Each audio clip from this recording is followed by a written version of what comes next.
Good afternoon and welcome to Leadership Summit 2021. Thank you for joining us today, and we will begin in a few minutes. Good afternoon, Dean sir.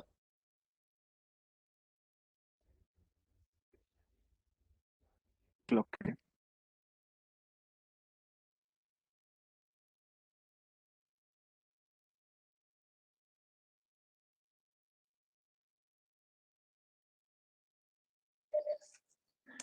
Okay. Yeah.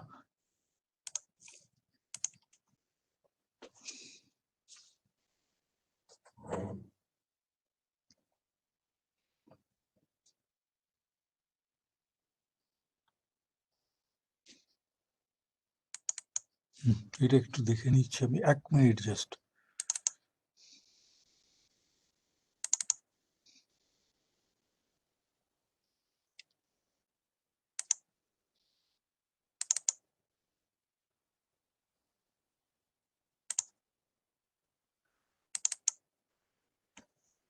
এক minute দাঁড়া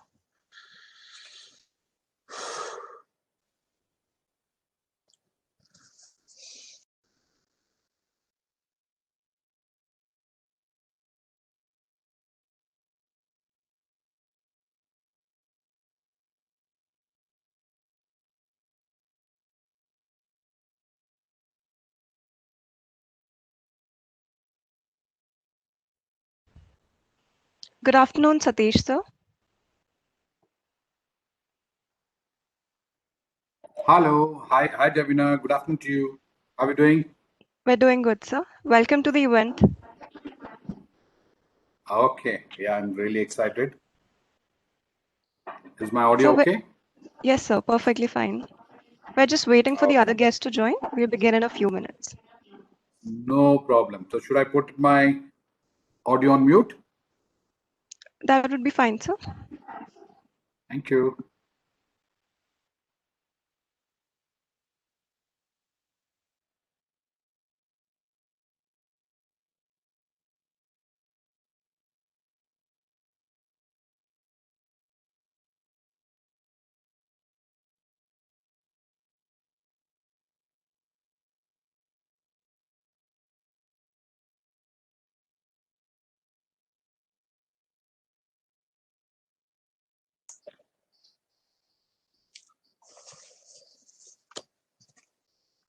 Yes, so good afternoon.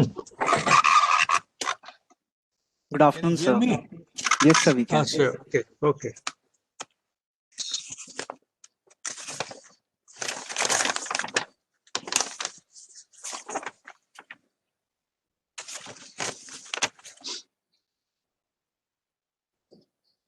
Sir, we will be starting the session in a few minutes. We are just Yeah. waiting for all the panelists to join in. So there are 1, 2, 3, 4, 5 panelists, including Yes, one moderator. Is it? Yes, sir. 5 panelists and 1 moderator. So the moderator has joined? 5 panelists? Okay. Because he will initiate the discussion, no? Yeah. Yes, sir.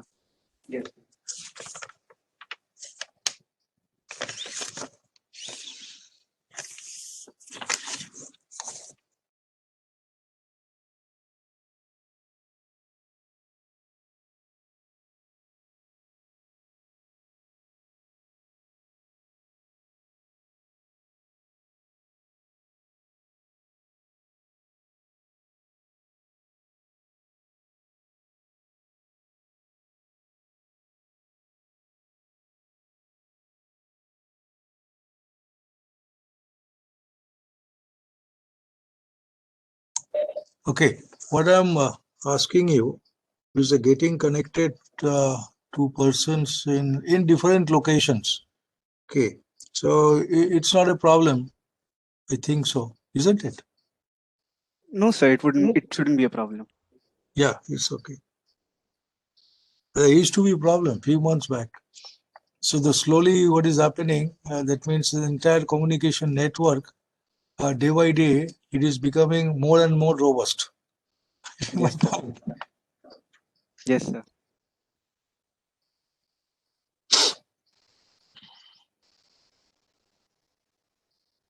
Because possibly for the first time now we are facing this kind of problem, and so quickly we are getting the solutions. That's Yes, very sir. unique one. Okay. Yes, sir. We did quickly adapt to the online mode. Yes. So that's called the modern times. Yes, sir. It have been unthinkable, in fact, even 50 years back. The kinds of, the top problems we are facing this point in time. But you will find that you also get the solution quite quickly, in fact. It has not been possible. So even 50 years back, 100 years back, it was, the kind one problem comes and it takes maybe 50 years to solve. Getting my point. So that's our advantage, in fact. But Yes, then sir. again, the problem has become very, very complex. So only few people give the solution.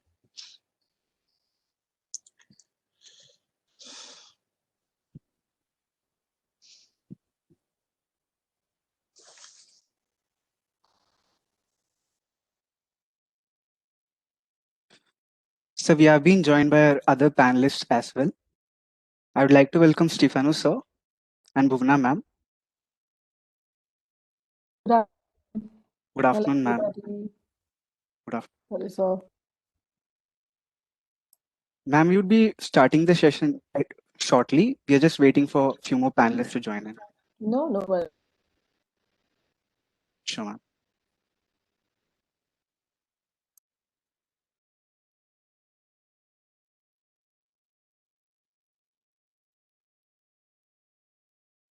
Good afternoon, everybody. Good afternoon, sir. Can you hear me clearly? Yes, sir, we can. Okay, good.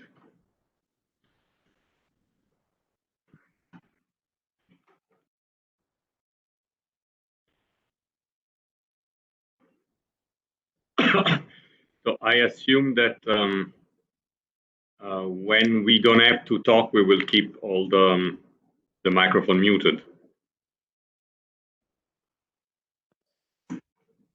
Yes, sir. When the panel discussion would be going on, depending on who take continue the discussion, sir. Right. So also during the different stages of the function, I believe that we will be muted. Yes, sir.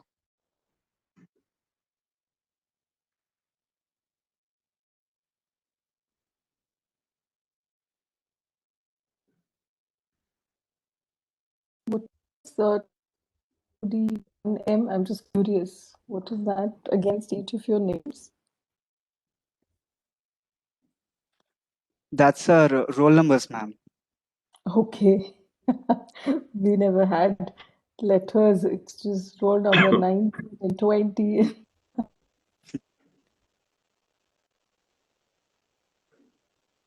Hi, Stefano. Hi, good afternoon. Good afternoon. Is it morning for you? No, it's very much afternoon. I'm in Pune.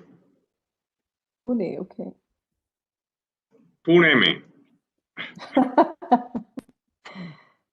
Badhiya. Nikhil, sir, and Milan, sir, have also joined us. Good afternoon, sir.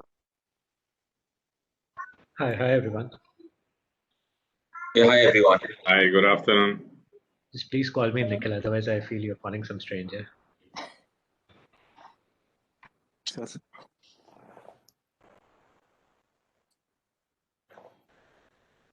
I thought you guys agreed to $100 fine every time you call somebody sir and ma'am. Yes, ma'am, we did. Hi, Bhumna. Good afternoon. Hello. Hi, Stesh. Hi, Stefano. Hi. Nikhil. Very good afternoon. We to all. cannot, or at least I cannot see you. Yeah, no. Oh, now I can. Yeah, now I can. Yeah. Good afternoon, Satish. Yeah. Hi. Good afternoon, Hi, Milind. Stefano, and hi, Bhuvna. Hi. I can see all of you. Right. So, Stefano, I thought you were from Italy. So No. I I'm just very much in overheard Pune. that from- It's Okay. like over 1 year that I don't go to Italy, and Okay. I must tell you that not only we, but the whole family really misses Italy, the food, of course, the people there, and all the rest. Okay. He told us the story how he got stuck in India, Satish, the last time. That's right. But that is for the last 22 years, not only for the last year. I heard it as it was trapped. Yes, I didn't want to say. Welcome to Leadership Summit. We are just waiting for Kavita ma'am also to join in.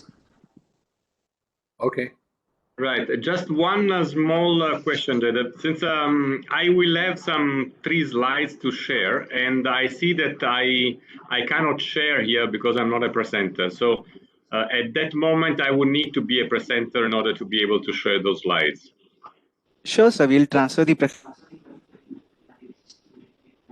Okay, good.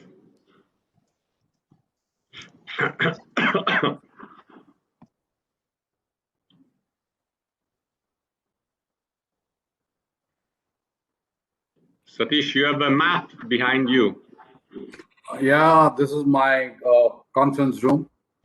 So Okay. it clearly says I'm based out of Bangalore. Right, that's how you attack the city. Absolutely.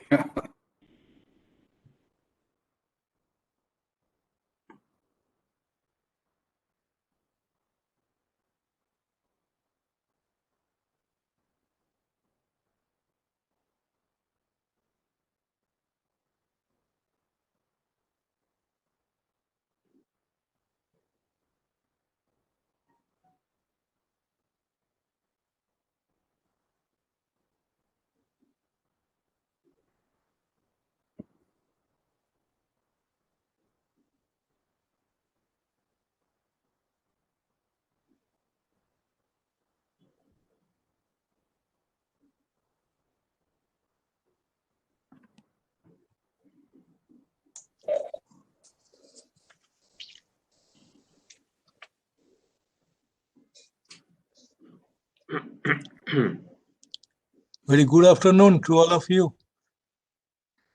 Good afternoon. This is Speaker A from IIT Kharagpur, Vinod Gupta School of Management. So we are very happy that you all joined to our leadership summit. Thank you. Thank you for the Thank you, Dr. Pradeep Kumar. Really nice talking to you. Thank you. We are also happy to be here. Hope this discussion will be very, very lively, and the students, our researchers, our faculty members will gain knowledge out of this, this summit, your deliberations, your interactions, and particularly a topic called leadership. It's a very complex topic. Absolutely. Indeed. I couldn't agree more. Hundreds of interpretations. Okay, sometimes we get confused. And particularly, yeah. Sorry to interrupt, sir. Yeah, so say whenever anyway, let's the session starts. Yes, So, sir. Milind, I guess Kavita is finding There's a difficulty in problem. logging. Could you just check with her, please? Yeah, it's waiting in the lobby. We have to let her in. Somebody has to let her in. Okay.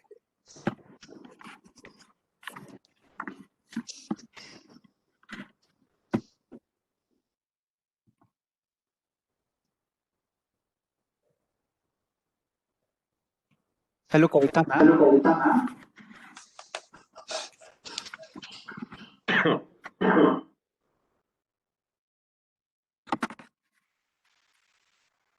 We believe Kavita ma'am is facing some technical issue. We would start with the session now, and she would join in the middle. She's trying to join, huh? It's there was a message. Kavita is waiting in the lobby, so somebody has to let her in the conference. We can't hear properly.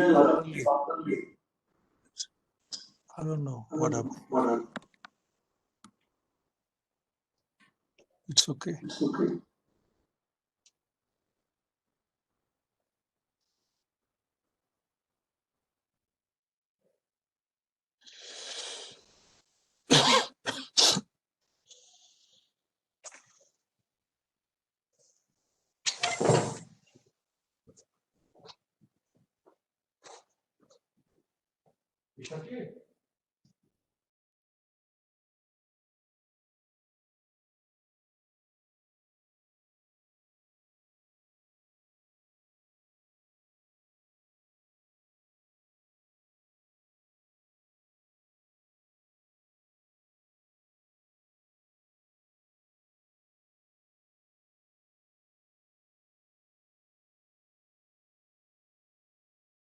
Good afternoon, Kavita ma'am. Welcome to the session.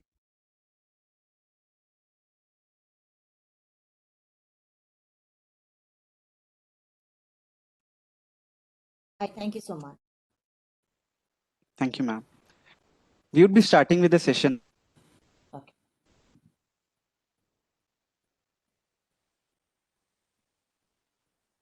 Good afternoon, one and all. Jack Welch, the former CEO of GE, once said, "Good business leaders create a vision, articulate the vision, passionately own the vision, and relentlessly drive it to completion." In the past few months, we have witnessed the truth in these words as the organizations worldwide faced a challenge like no other. The journey we are set to embark on in a few moments from now will take us through these subtleties involved in developing a culture of resilience driven by sustainable leadership. Separated by distance and united by our eagerness to learn, we have convened here today with excitement and anticipation. Ladies and gentlemen, we warmly welcome you to the Leadership Summit of the Vinod Gupta School of Management, IIT Kharagpur, being held under the aegis of Purvodaya 2021. This gathering seeks to bring together some of the brightest minds of the corporate world to explore new ideas and new avenues in the world of business management. I am Devina Singh, And I am Jaydev Pudiyadavan. and we will be your hosts for the event. At the very beginning, we would like to take this opportunity to welcome all of our distinguished guests and respected faculties who have been kind enough to spare time from their busy schedule. Firstly, we would like to invite our respected Dean, Pradeep Kumar Ray, to deliver the commencement address. A maestro in industrial engineering, yet a humble person, Professor Pradeep Kumar Ray is a proud alumnus of IIT Kharagpur, where he completed both his master's degree and doctorate. Professor Ray holds vast experience in healthcare system optimization, service performance modeling, and ergonomics. Currently, he is acting as a chief expert guiding APU-sponsored projects for 6 Asian countries. Professor Ray holds various accolades to his name. He is the recipient of the ORSI PC Malanobis Award and is a distinguished fellow of IEI and WAPS. We request Professor Pradeep Kumar Ray, Dean of the Vinod Gupta School of Management, IIT Kharagpur, to kindly share his insightful thoughts with us.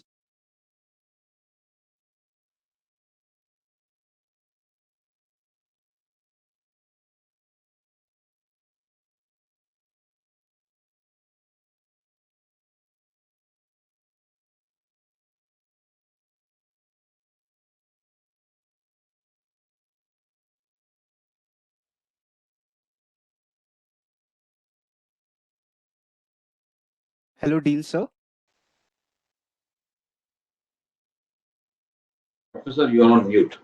Yes, sir, you're on mute, sir.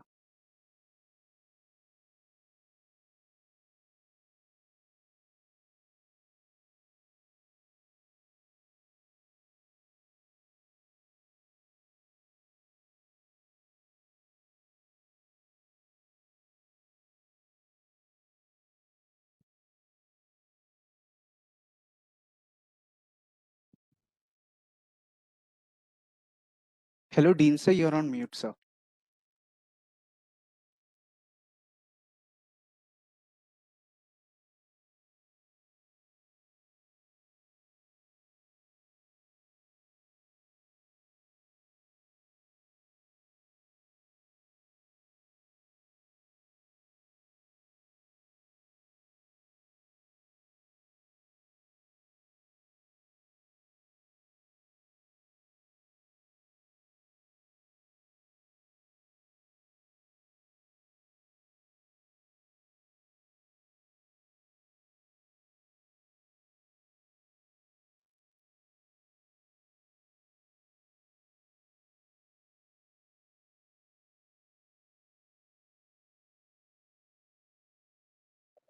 Who's the host?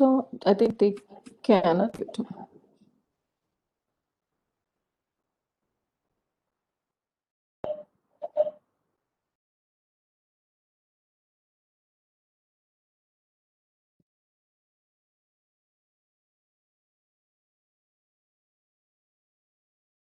Ma'am, we are trying to unmute, sir. Just give us a moment. Frankly speaking, my knowledge is very, very limited, and my particularly in the field of leadership, I don't have much knowledge. What I've heard that it used to be level 1 leadership, maybe say around 100 years back, or when the industrial the revolution took place exactly in 1780. Those days, and maybe continuing till the end of say 19th century, the leadership used to be referred to as the level 1 leadership.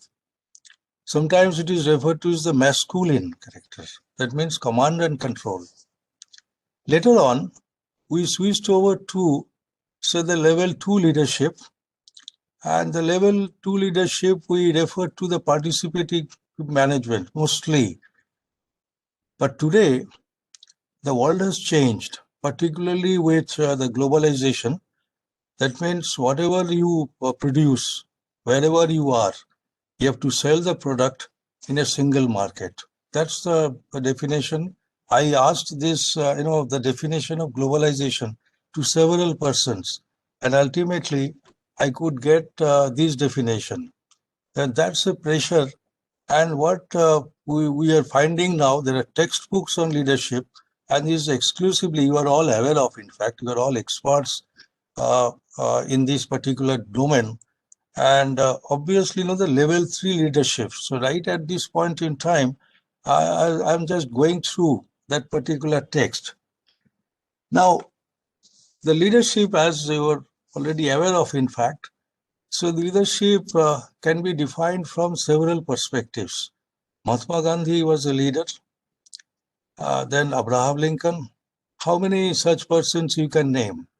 You name any field of study, or say in any system, whether it is a political system, or say the ethical system, or by any kinds of systems in the field of human civilization. Definitely, in your mind, someone exists, and you say that he is. We will be referring to, like say, whenever we say the light is on, the electricity is a Michael Faraday. So Michael Faraday is your leader. So such instances are many, in fact. Now the question is, I presume that this particular leadership, what we are talking about, that is, we are sometimes we really get confused that whether we are in the right leadership or not. Now, as far as my experience goes, when I joined a multinational company in 80s. I worked there for about 8 years. So now my leader was my boss. And those days we used to say that the boss is always right. So we used to say, yes, so whatever the instructions you, sir, you give, we'll try to follow. But then again, I was a bit, I was a bit the different kinds of with the mindset. I asked him, sir, very first day joining, sir, I'm joining this your company. It's my company now. Now, will you allow me to make mistakes? You are my leader. So he says, why not? Why not? So today, what has happened, in fact, means I say, yes, he can act as my leader. Yes, I don't have any such, under tension that if I do something, whether I will, or something he doesn't like, whether he will give me support or not. Then the kind of leadership, another, the person, he is an ex, alumnus of IIT Kharagpur. So whenever I used to propose something new, the ideas to him, so we used to argue. So the argument, nothing at the personal level.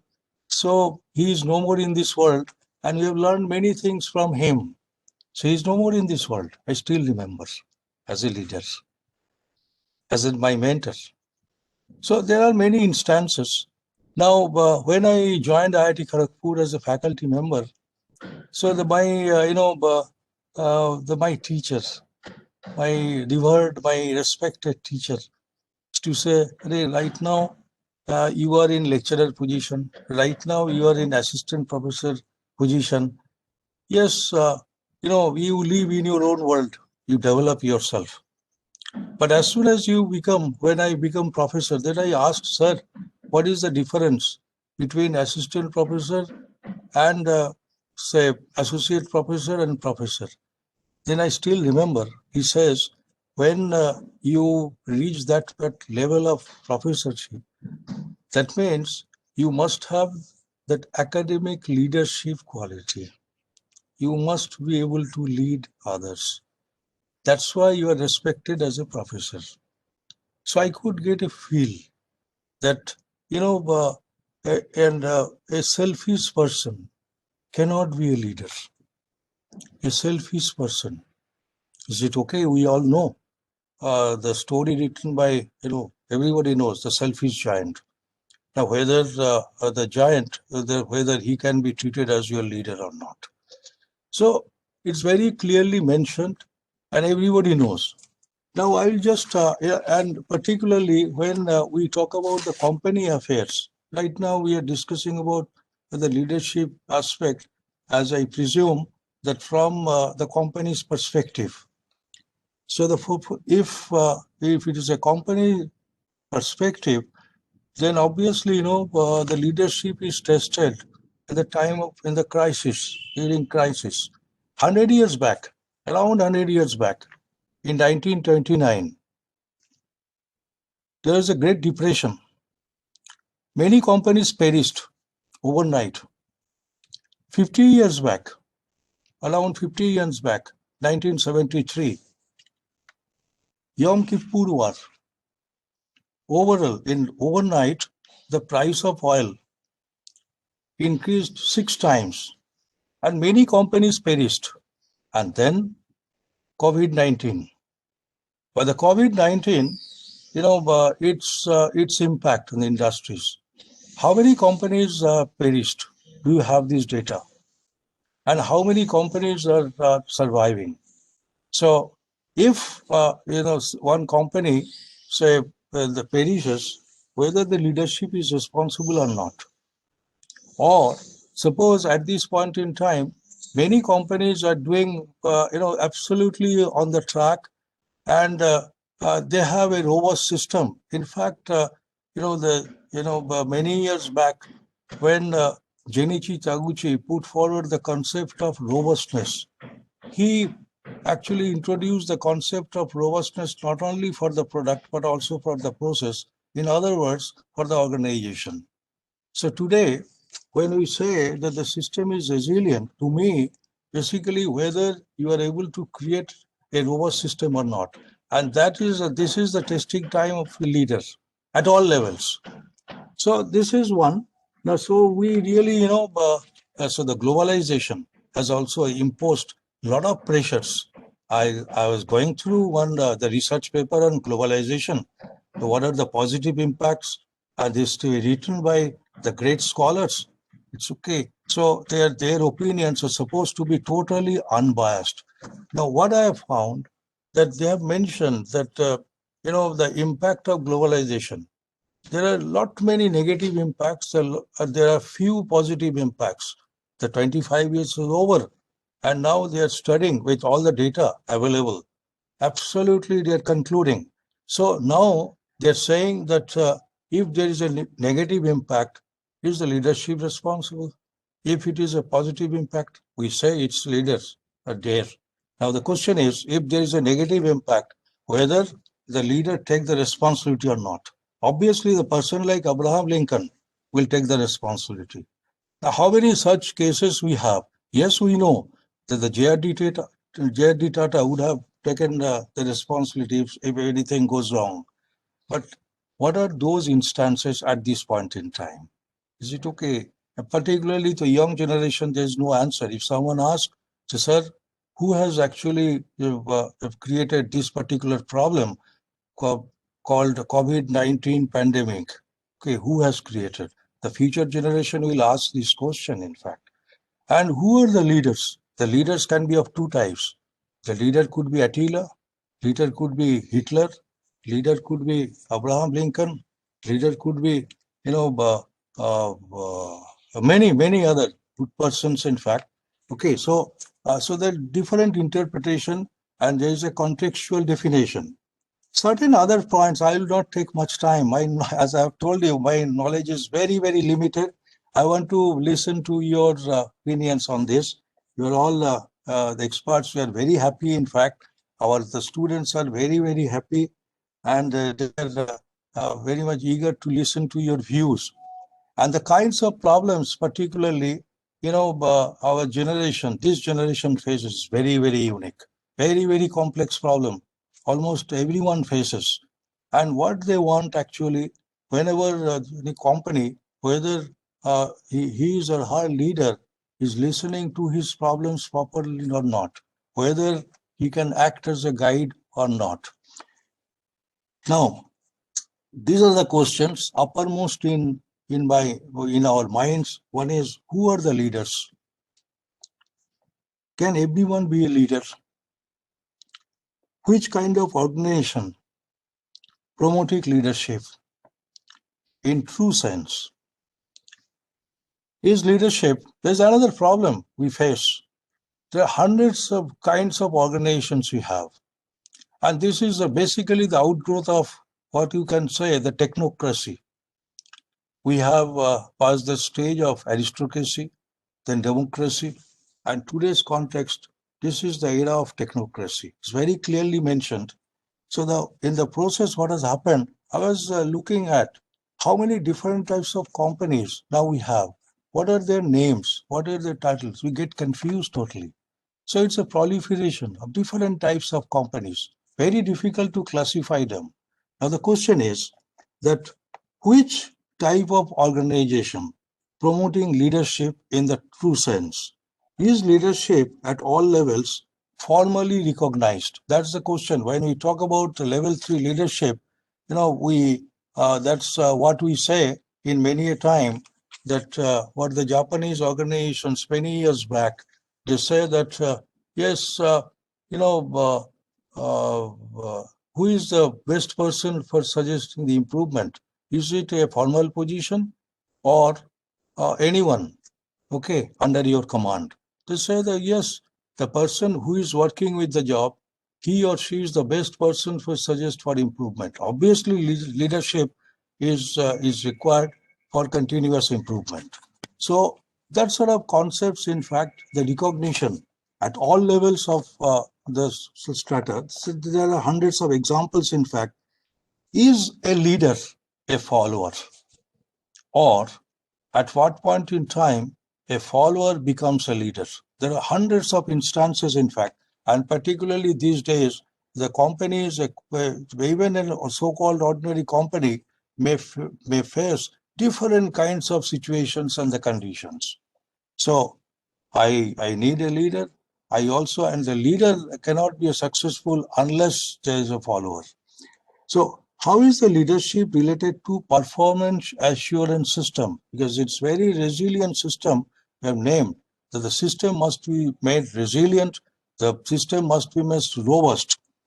And there's another very important aspects you have mentioned, that is the sustainability. Now, when I going through the literature on this, particularly we have taken many problems on the environmental aspects under different grants.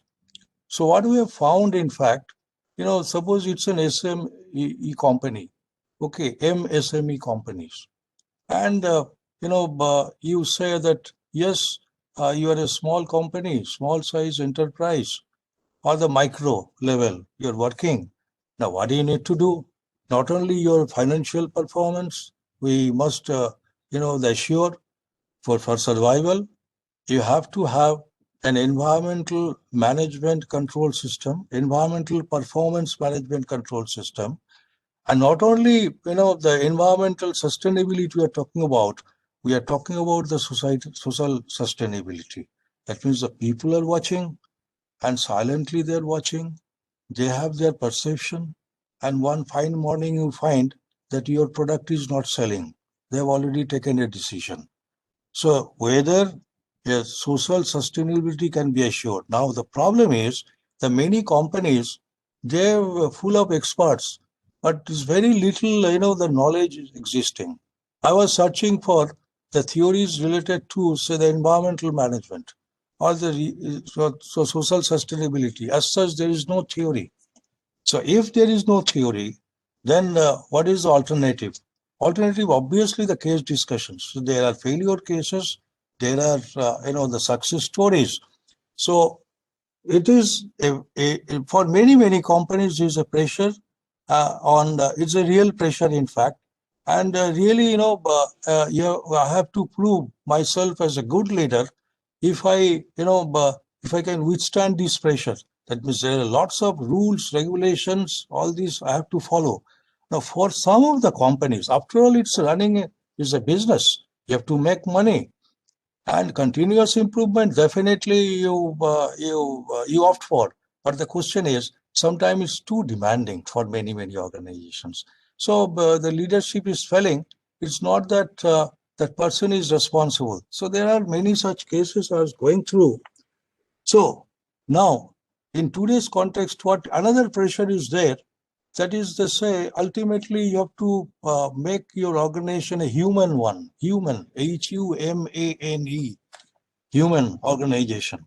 And for that, you have to use, you have to make sure that the quality of work life, possibly for the first time for the last 50 years or so, the many organizations are talking about this one. Otherwise, we all know that how did these factory systems developed?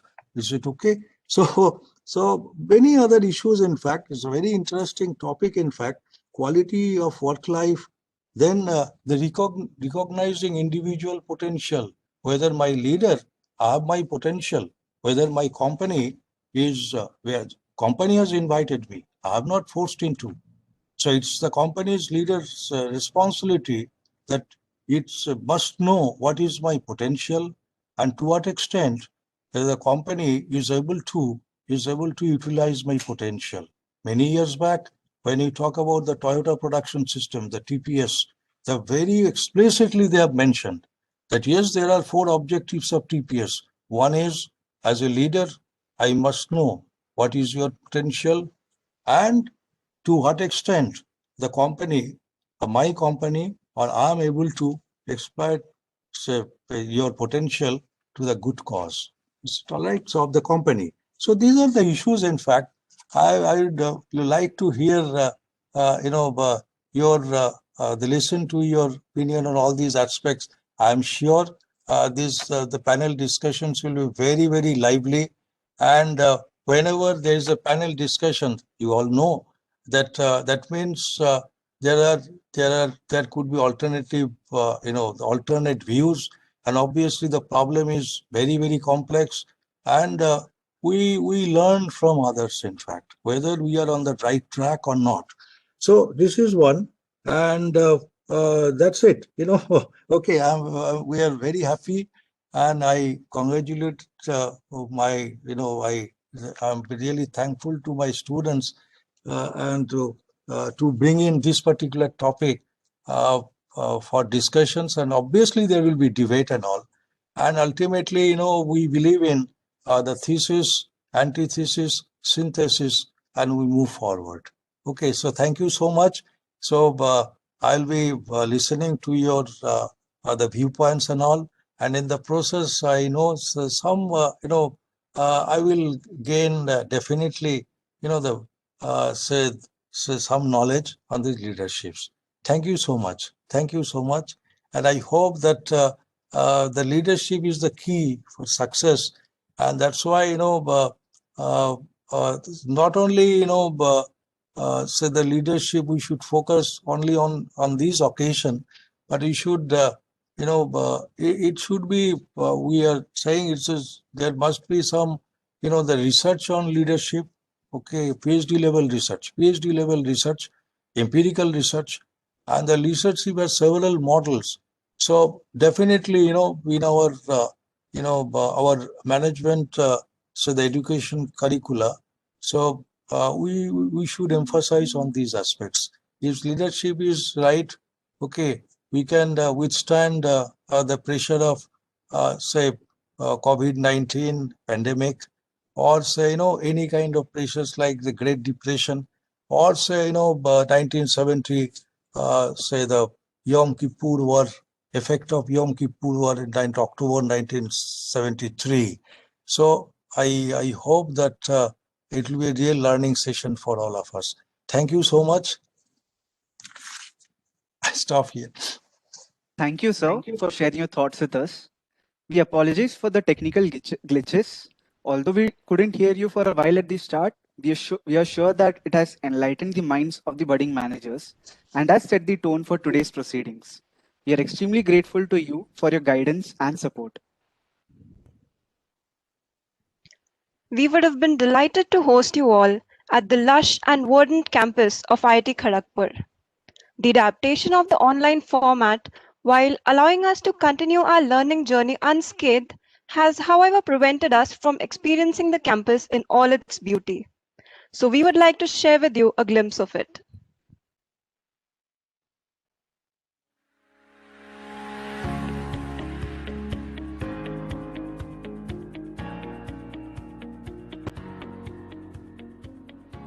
The Vinod Gupta School of Management, IIT Kharagpur, founded in 1993 by a distinguished alumnus and lifetime fellow of IIT Kharagpur, Mr. Vinod Gupta, is the oldest B school in the IIT ecosystem.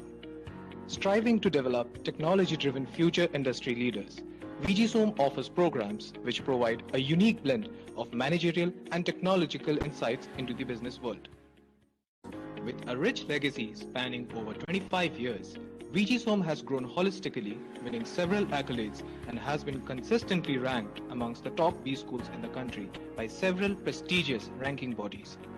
The flagship program of VGSoM is a full-time residential program for graduate engineers and master's degree holders in science, economics, and commerce. Featuring a unique mix of lectures, case studies, group projects, and workshops, the institute is currently amongst the best in India.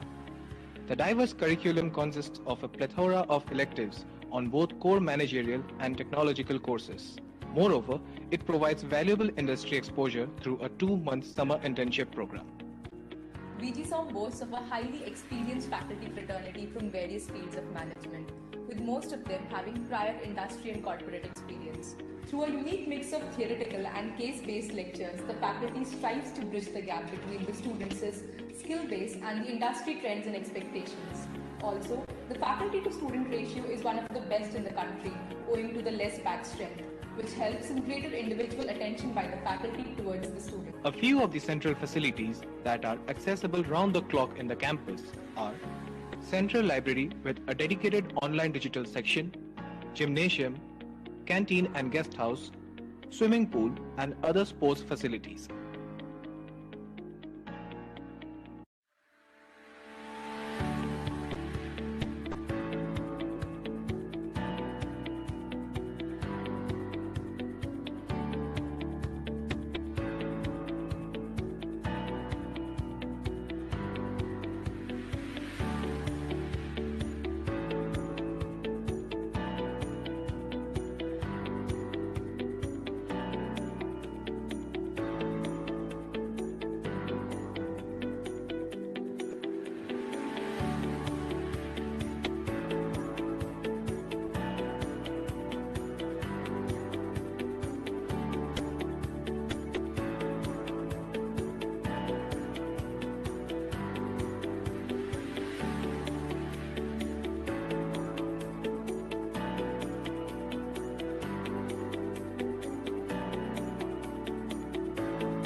nurturing the holistic development of future business leaders and contributing significantly to management education over the last 2.5 decades. VGSoM is a trailblazer in the true sense. Banking on its technical expertise, IIT Kharagpur empowers VGSoM in terms of infrastructure, intellectual resources, and a rich alumni base. With a strong will to be the best in the country, VGSoM welcomes you to scale new heights and be a part in its never-ending service to the nation.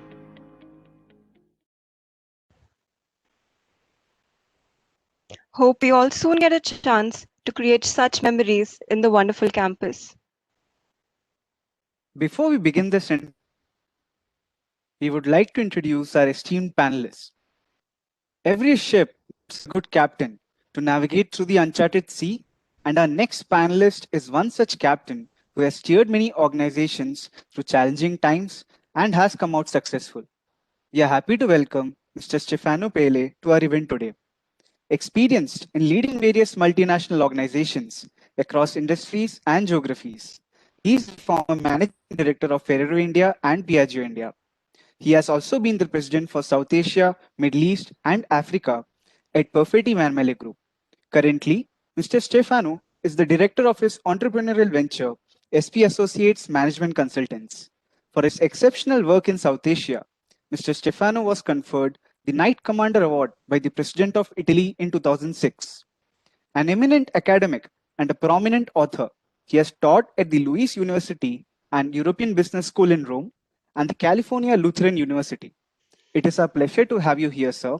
We hope that after today's discussion, our students gather exceptional insights from your views and experiences.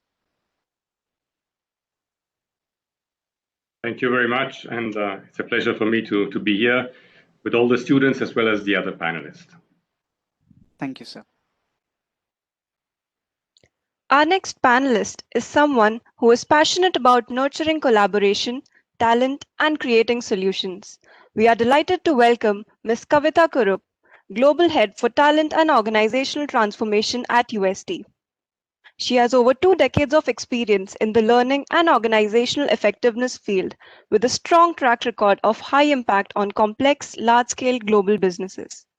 Over the past year, she has championed several organizational transformation initiatives revolving around managing high-performance L&D, diversity and inclusion, and social responsibility. Ms. Kurup's global team is reimagining leadership and talent practices to create a dynamic and challenging work environment, fueling her organization's purpose of transforming lives. We are very excited to hear your views at the panel discussion today, ma'am. Thank you. It's lovely to be here. Thank you, ma'am. It is with immense pleasure that we welcome our next panelist, Mr. Nikhil Chandrana, Chief Financial Officer at Tata Starbucks Private Limited. He has been created organizations like Voltas Limited and Woolworths before moving on to his current engagement with Tata Starbucks.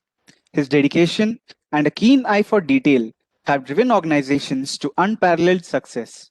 A proficient orator and an esteemed mentor, Mr. Chandrana has spearheaded a plethora of transformational business practices and conferences. We look forward to hearing his valuable thoughts at this summit. It is indeed an honor to have you here, sir. Thank you very much, and it's my pleasure being here and interacting with all of you. Thank you, sir. To further add to the canvas of varied perspectives, we are delighted to present the next panelist for the event, Mr. Milind Thatte, Managing Director, Procter & Gamble Health. A seasoned pharmaceutical business professional with 27 years of versatile corporate experience, he has played significant roles, leading across multiple domains like commercial excellence, business development, sales, marketing, and formulation R&D. Having worked with major global and Indian organizations like Merck, GSK, Novartis, Ranbaxy, and Cipla, Mr. Milind has excellent understanding of the global matrix organizations and collaboration across geographies.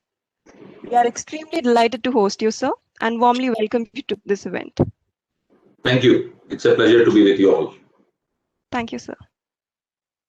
To further add to the discourse on resilience and sustainable business, for the event, Ms. Bhuvina Subramanian, Chief Marketing Officer at Randstad India. A brilliant communicator and an accomplished marketing leader, Ms. Subramanian brings with her over 25 years of rich industrial experience in information technology and services industry. Her vast skill set span across both offline and digital marketing, brand and product management, and comes with a deep experience in developing agile teams. She's a respected keynote speaker on a wide range of topics, including marketing, technology, and leadership, and is a passionate advocate for environmental causes that impact our world.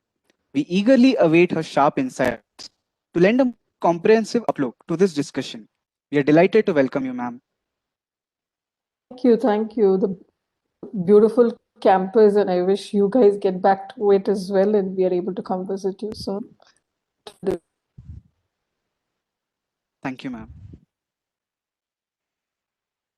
With the panel primed for discussion and set to enlighten the aspiring leaders with their enriching insights, it gives us great pleasure to introduce the moderator of the Leadership Summit 2021, Mr. Satish Rajendran, Chief Operating Officer and Head, Facilities and Asset Management Services at Knight Frank India and Board of Director at CoNet Global. An alumnus of INSEAD with over 18 years of rich experience in corporate real estate, Mr. Rajendran is an expert in providing strategic and operational leadership. With a doctorate in management studies, he is also a fellow of the Royal Institution of Chartered Surveyors UK. For his contribution to the progress and development of the Indian economy and society, he was conferred the Indian Achievers Award 2020. An outstanding speaker with the ability to mesmerize the audience with his deep insights, Mr. Rajendran will amalgamate the arc of thought of our distinguished panel to internalize the broader objectives of the subject. It is indeed a privilege to have you here, sir.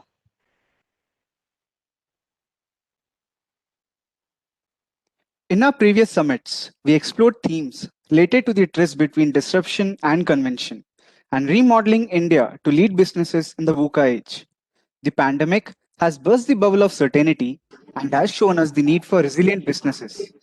It has compelled us to reimagine leadership, to take decisions that require courage, awareness, and a willingness to make mistakes. The theme for this year's Leadership Summit, Reimagining Leadership, Building Resilient and Sustainable Businesses, seeks to unravel the secret behind the success of businesses that have remained impervious to the rising and ebbing of the tides of fortune. This very moment, our this very moment offers our future managers an exclusive opportunity to gather insights from the views of our revered panelists and learn how successful leaders get going when the going gets tough. To give you a glimpse of the theme of the event, we present to you this short video.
We are sure all of you are now excited to hear what our distinguished panelists have to share today.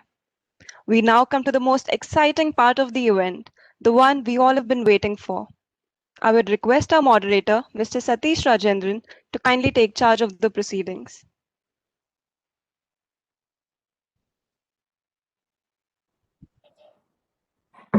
Thank you, Devina and Jaydeep. I think you've been a great host and for giving such a lovely introduction. as I echo Bhuvna, that we are missing your campus, lush green, and absolutely, I'm hoping that this year, positively, if there's any opportunity, we will catch up there in person. I would also like to thank Dr. Pradeep Kumar Ray. I think he, as he said, I mean, all I can say is too humble even now, but very well explained, articulated about the leadership level 1, level 2. At the same time, how important is the academic leadership qualities are very important, and at the same time, they're always open to learn the various experiences, from the different perspective. So thank you guys. Thank you so much for this lovely introduction. As I begin, good afternoon, everybody. I'm really honored and would like to thank Vinod Gupta School of Management, IIT Kharagpur, for inviting me to moderate and facilitate this leadership summit with this wonderful panel and to be part of this Purvodaya 21. So I just want to start my session with a small story. Not sure how many must have heard this story already, but still I would like to share this. Once upon a time, a daughter complained to her father that her life was miserable. She was tired of fighting and struggling all the time. It seemed just one problem was solved, another one soon followed. Her father, who was a chef, took her to the kitchen. He then filled 3 pots with water and placed them on fire. Once the 3 pots began to boil, he placed potatoes in one pot, eggs in the second pot, and ground coffee beans in the third pot. He then let them sit and boil without saying a word to his daughter. The daughter was wondering what her father was doing. After 20 minutes, he turned off the burners. He took the potatoes out of the pot and placed them in a bowl. He also took the eggs out and placed them in a bowl. He then ladled the coffee out and placed it in a cup. Turning to her, he asked, "What do you see?" "Potatoes, eggs, and coffee," she quickly replied. "Look closer and touch the potatoes," he said again. She did and noted that they were soft.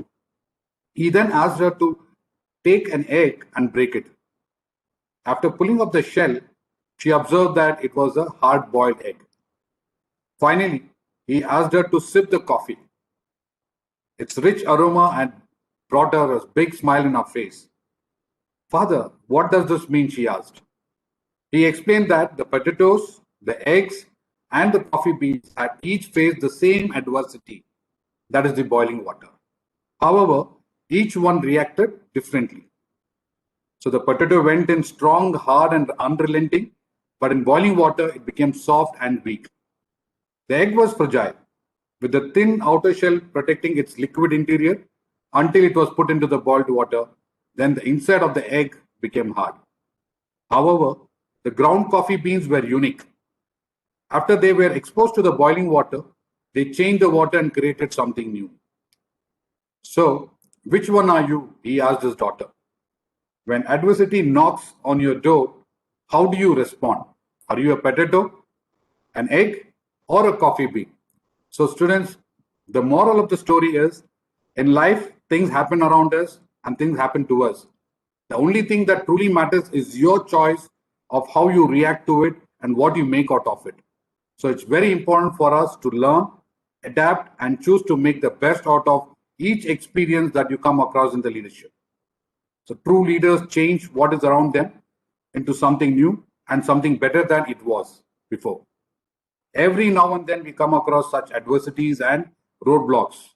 It's up to our leadership capabilities to stay resilient, agile, and come out strong. So this was a short story. I felt that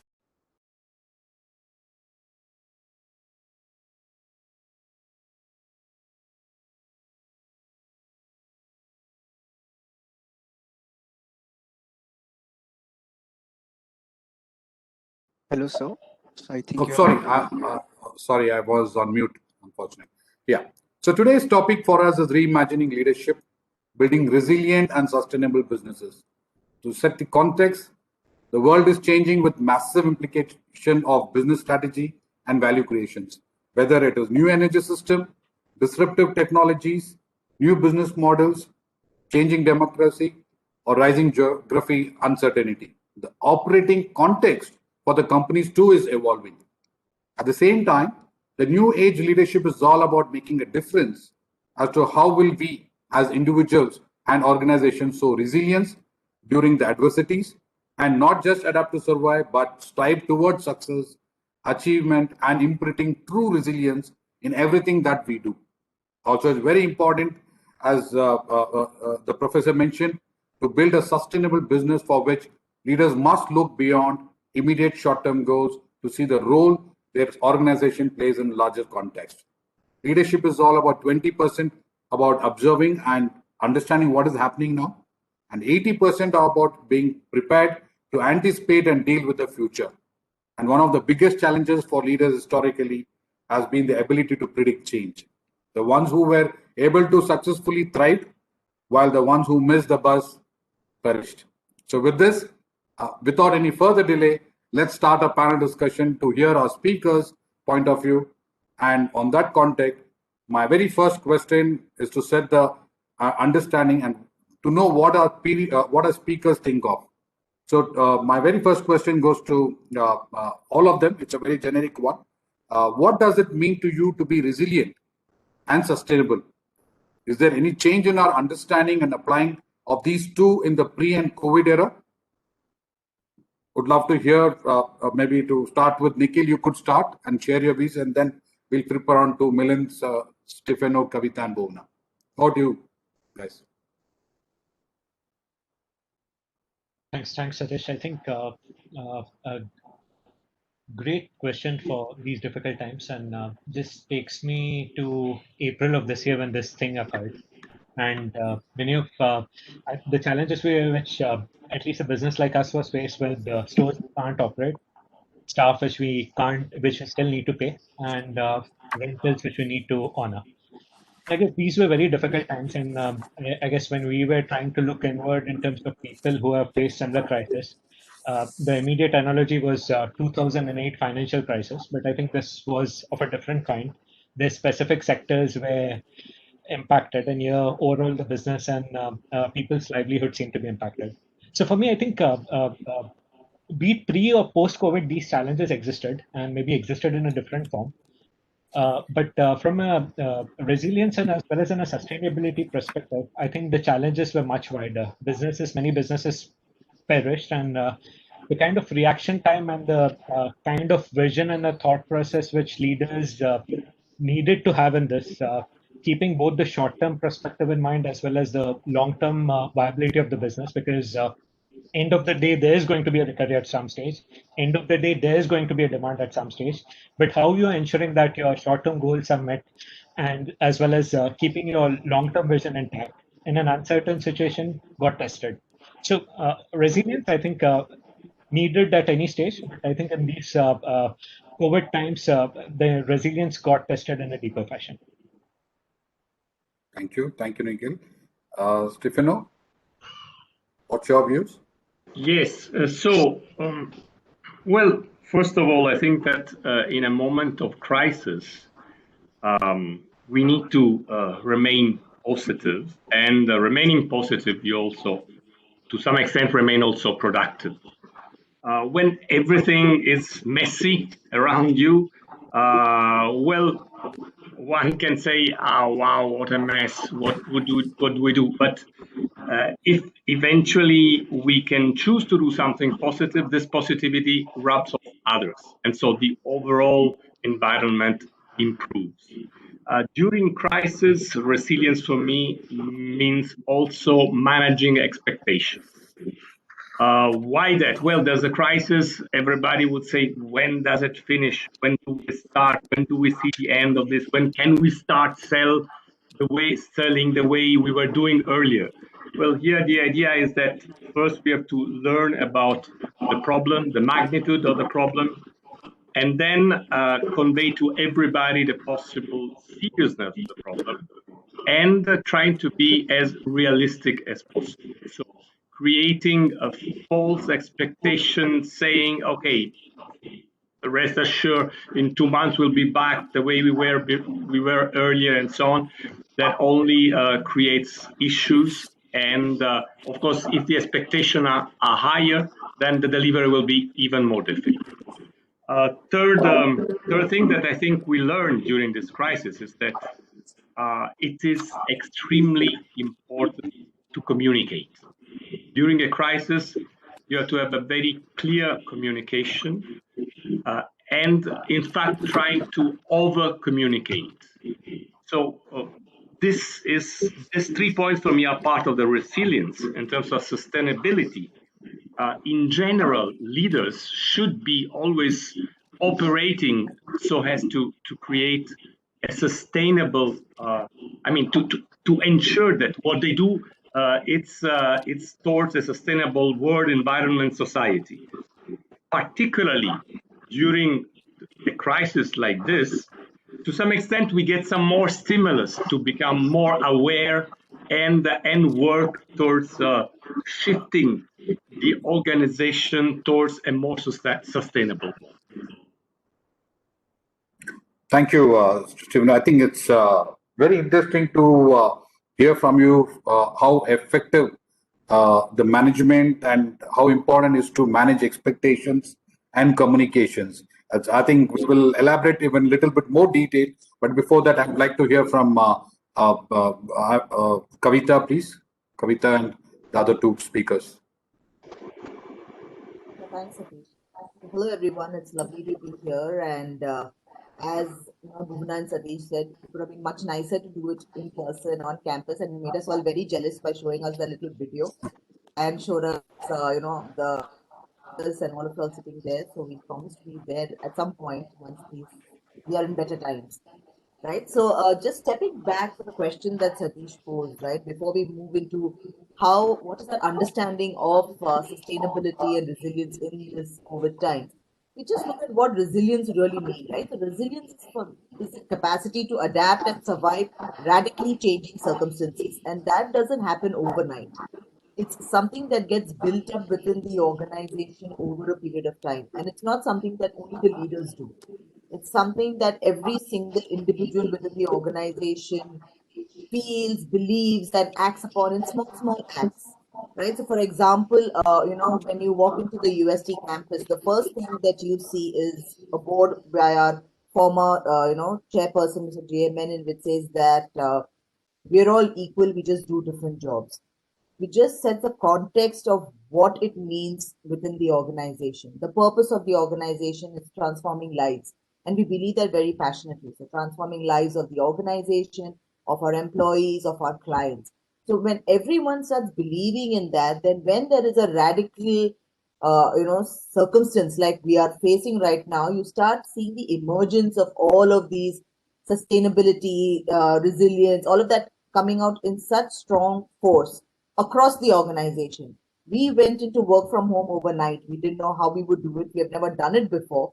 But we were able to sustain ourselves. We were able to look at how every single individual really went beyond, up and beyond, to try and see how can they really add value to the organization, ensure that we were keeping our culture going to, make sure that every single of our customer deliverables were met, the customer confidence in our commitments and deliverables stayed intact. And with their can-do attitude and putting the organization ahead of themselves, they were able to beat those odds. So in the COVID situation where, remote became the buzzword, for us, remote, actually, if you look at it, has two meanings. It means either you can operate effectively from a distance, or it means you become very distant and unapproachable. So for us, it meant you're just operating from a distance, but it still meant that you were doing the same things as you would do as on campus. The way most of you students are doing right now, right? You're not on campus, but the program is still continuing. You're still studying. You're still passionate about making sure that you get as much information as you can. So resilience and sustainability is something that gets built over a period of time, and it gets overemphasized in periods of crisis. And that's where it validates, the talk and everything that we all keep saying. So, before the COVID, if I went to a conversation like this and I said, we believe in transforming lives and this, we would say it, but they would just be words. But when we go through something like this and we actually see it being displayed every day by every single person, the conviction with what we say, it goes up so much more. So it's It's a lifelong journey as an organization. It's a lifelong journey as an employee, or anything that you do and you contribute towards. Satish, you're on mute. You're still on mute. Nope, you're back on mute again. Yeah. Okay. Okay. So, Kavita, it's really nice, especially, hearing from you. Some of these stuff doesn't come overnight, right? It embedded in the organization and it goes long in. What Stefano said that, how effective management and managing expectations with clear communication will has helped enormous, especially during this pre and COVID. So before I get into the next question, I just wanted to have their views from Vomna and Milind as well, and then I'll get into the much deeper to the subject.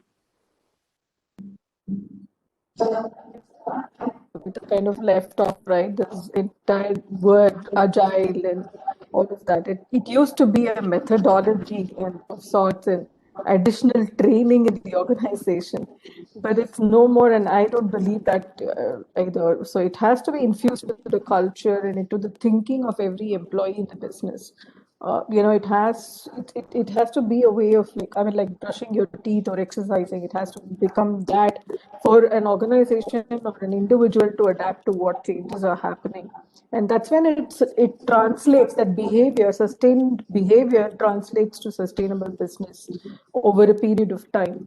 And what has happened during COVID is the line between resilience and sustainability is also blurred. Right, it's kind of mixing into one another. That's one change that's definitely happened. And one word that is really, kind of goes across both this is relevance. You need to be relevant throughout whatever you do. And if you don't rapidly adapt and respond to the risks, then you're out of the game. That's definitely there. And it's also about being ready. What we do in Randstad is it's being ready irrespective of the situation you're in, irrespective of the predictable or not predictable situation that you can get into. Of course, nobody had predicted that COVID will happen and it take over the world like this, right? Even then, like Professor was saying, there was this thought, okay, theek hai, Feb mein aaya, then April we'll all be back. That was a positive thinking that all of us had, but here we are still virtual and connected. So that there are some things that are not in your control, but there is the thinking that can go that is completely in your control. You need to think ahead as leaders any which way, right? It could be a financial crisis, it could be a war that can happen, it could be anything that can come your way. But when you think ahead of time, you're at least 50% prepared, right? And Satish should ask us to also share what we did in our organization. I want to kind of share that also. Randstad throughout 2019 was number one in the share of voice. Right, we hit an all-time high on employee engagement. Right, we got GPTW certified once again this year, and we remained profitable. And we still put 60,000 people to work every day. So that's what we did. We kept focused on what we need to do rather than saying, oh, this is a crisis, we can't do this, we can't do that. We just kept moving forward and kept looking at what, because putting somebody to work is not just a job, it's taking care of a family. So that's the purpose. Our purpose is human forward. That's our theme as well, right? So human forward is what we believe in, and bringing that together, putting people out there, ensuring the clients get the right candidates. That's our job, and that's what we kept doing. And yes, first thing that any organization stops is employing some, entire recruitment stops. Earlier we had a predictability of Q4 is when entire recruitment will stop. This kind of shifted to Q1. So we had to make those changes. We had to keep our clients warm. We'll held their hands.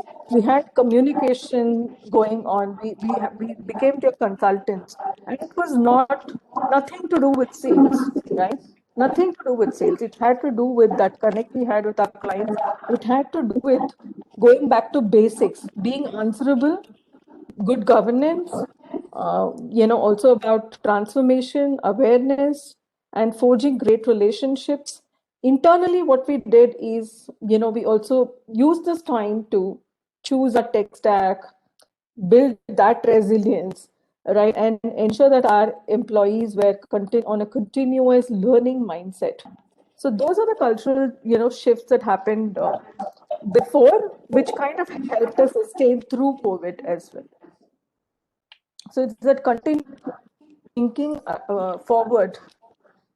That's what I think keeps any organization resilient and sustainable. Thank you, Bhuvna. I think in case if your voice is cracking, maybe you can switch off your video so that the audio would be much clearer and can be heard from all of us.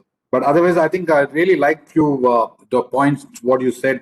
Human forward and rapid response is very much required as leaders to think and with the good governance. I think it's so far we have been hearing all about the leadership. It's all boiling down to leadership, especially during this pandemic. So, Milind, over to you.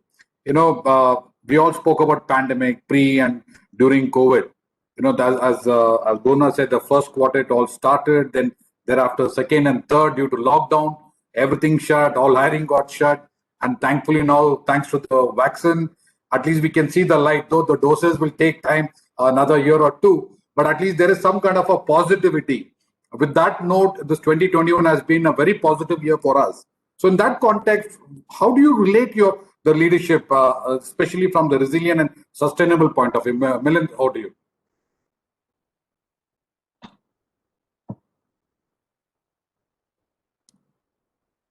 Milind, are you there?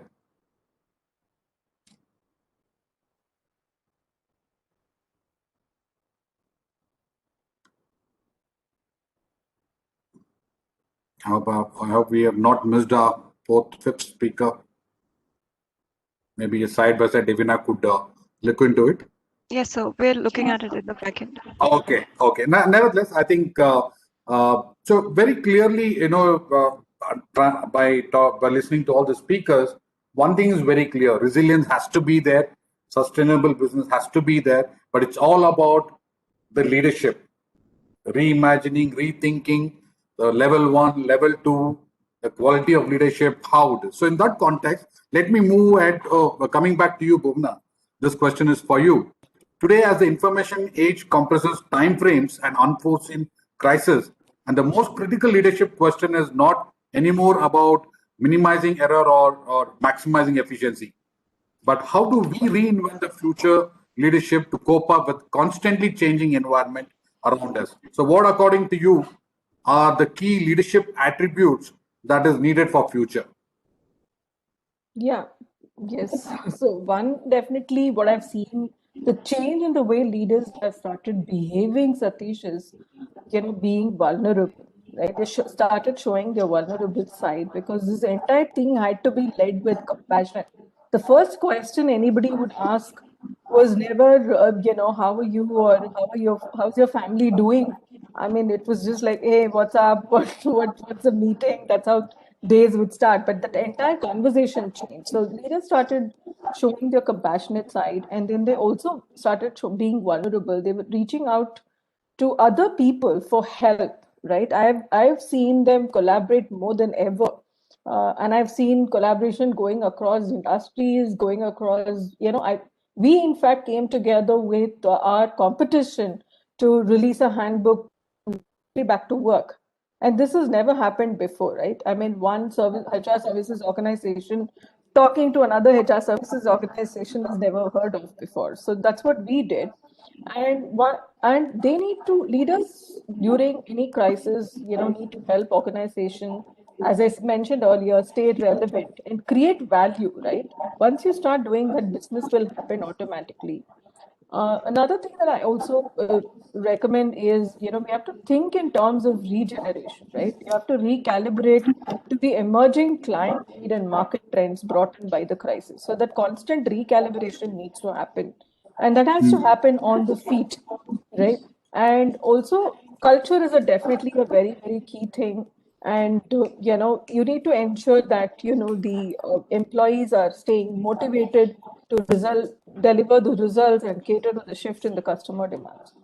And leaders should also need to rethink their operating models to be robust enough to handle any future disruption, right? Okay, fine. Now the crisis has happened. Now what?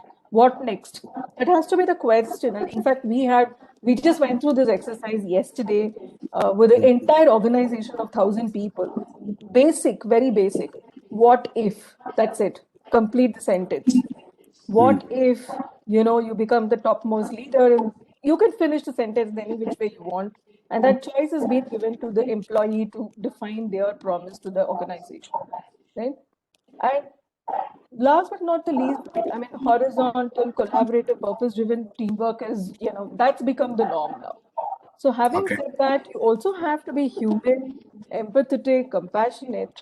And in our language, I would say, again, going back to Randstad example, it's not just technology. Technology can get you maybe like 10 paces. But you want to go 100 paces, you have to have that touch, the human touch. That's something that we consistently insist on. Okay. And it's about creating that experience that is inherently human, and creating those real connections. And that's what leaders are there for. That's what people are looking at you.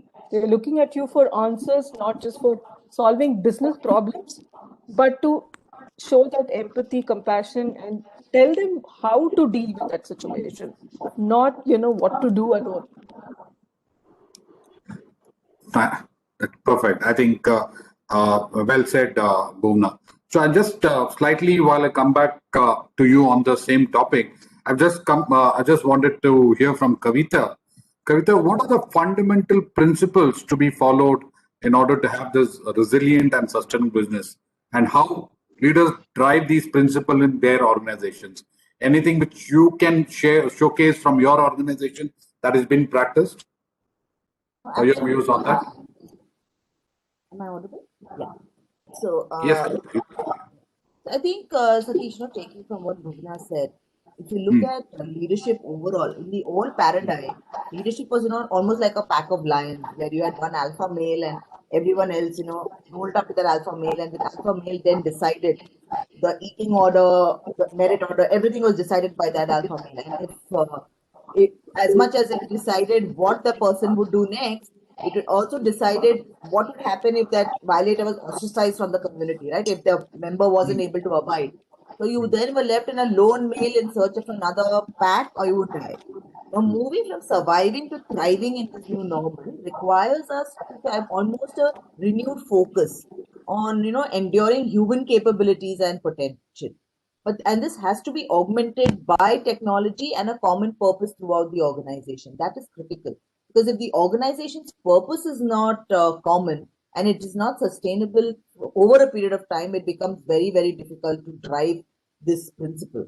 So let me share UST's story, right? So 21 years ago, in a small rented conference room in Trivandrum, some people came together and started off UST. It's a $1 billion company today. And what's nice to see is that the bunch of 14, 15 freshers who started then 21 years ago are all CXOs today. They've been with the same company, made sure that they've grown, and they role model this belief that transforming lives and creating boundless impact, right? What is it that they can do to keep taking the organization to the next level? That belief is strengthened with everyone who comes and joins the organization. I'm a lateral hire to the organization, and I believe in it as passionately today as much as my COO, who has been here since the day he's left college. And we both speak about it with the same intensity, because the ethos of the organization just brings you in. And that principle of role modeling is so important, and walking that talk and just making sure that you're able to take that story to the next level and you believe in it wholeheartedly, right? So that's something that's very, very fundamental to the whole thing. And if you look at the new paradigm of leadership, it's like a beehive, right? Where it's a very social species, where you have a lot of the purpose is sustainability of the environment and the hive, and maintaining that balance between the nature and organism of the hive, literally, right? So the purpose is then creation and not consumption. So if you look at our purpose is transforming lives and creating boundless impact. our values for the last 21 years have been humility, humanity, and integrity. Something that's very different for a technology company. There are deals that we have walked away from because we don't believe it will add value to the society at large, even though it meant a huge number increase on our PNL. But we said if our purpose is to transform lives, then we need to showcase that even every action that we take. It means that we associate ourselves with brands that echo with our values and our purpose. So that becomes very, very critical. And every single person within the organization then needs to, tie into this.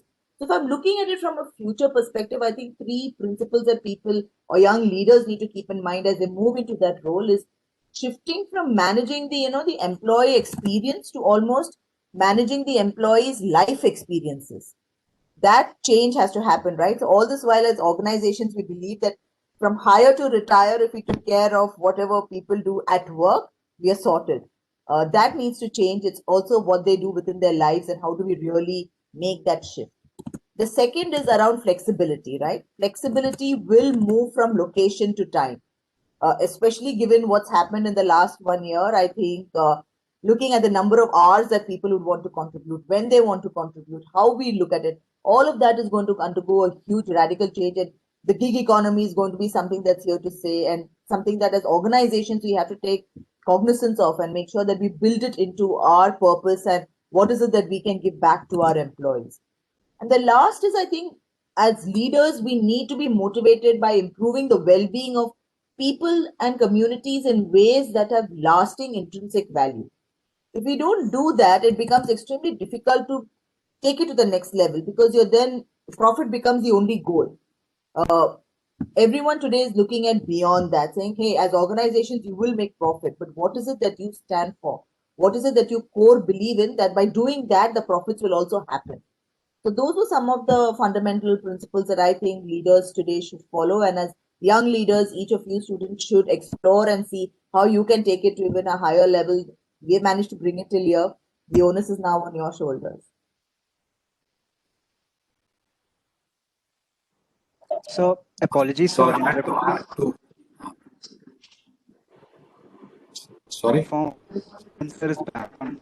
Just wanted to inform that Milan sir is back on audio. Apologies for the interruption. No, that's fine. Thanks, Jaydev.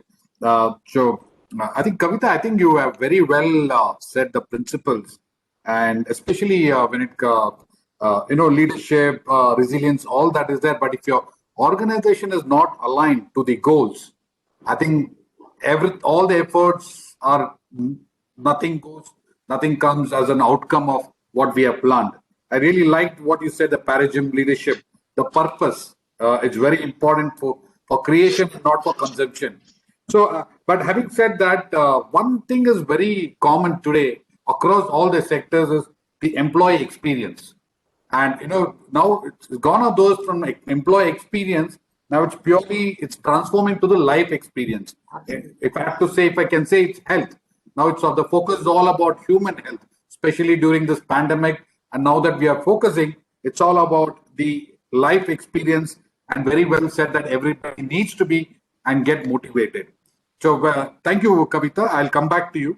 Now that Milan is back, Milan, so of course, earlier I wanted to ask you a different question, but now that we are talking about the resilience, what are the resilience? I just want to know why resilient and sustainable business are important.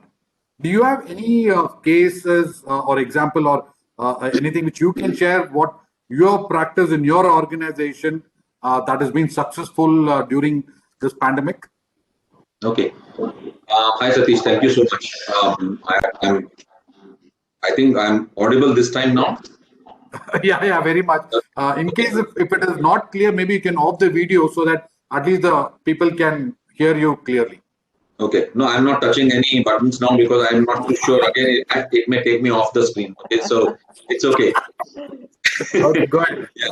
So, you rightly said, actually, the healthcare industry has witnessed an enormous challenge. And while we keep saying about the VUCA world, this pandemic was, I would say, N times VUCA, because there was a lot of pressure on the entire industry. So it's not just, from the few companies who were actually, putting their money behind developing the vaccine.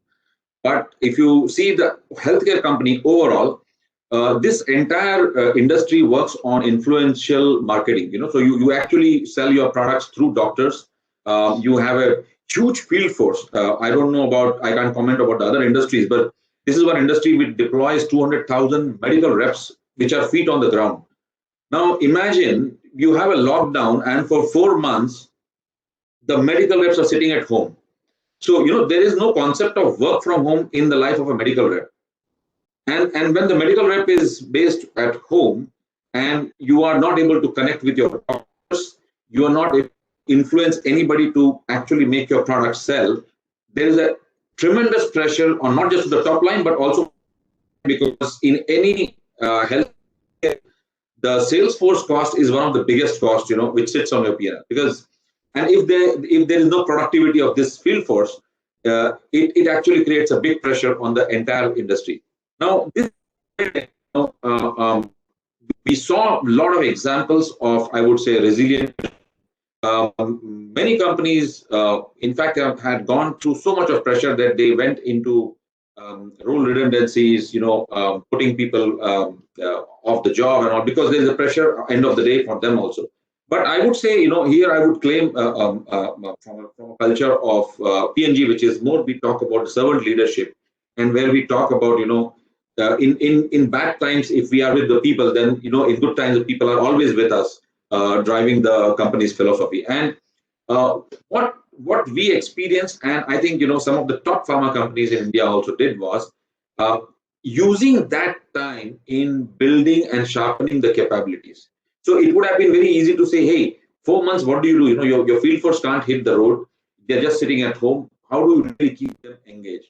And we developed various, I would say, events and offline online programs for them to keep them engaged, build their capabilities, upskill them on many, many aspects, not just the selling part of it, but many other things. And it so happened that, when the unlocking started happening, again, we were still worried because I can only tell you that even after so many months, we are not able to hit the 100% efficiency which we were doing, in the pre-COVID days, in spite of unlocking, because the challenges continues. And this is where, when we have been with the supporting or the human touch that even Bhuvna spoke about and Kavita spoke about, here as an organization where we were able to support our teams on the ground, talking about their safety, their family's safety, caring about, or monitoring any person in the sales force who has acquired COVID, unfortunately, to ensure that, they are taken care of, has demonstrated that that part of the leadership where we talk about, caring and servant leadership. And that is something, which I would say that has helped the companies who have really walked that path.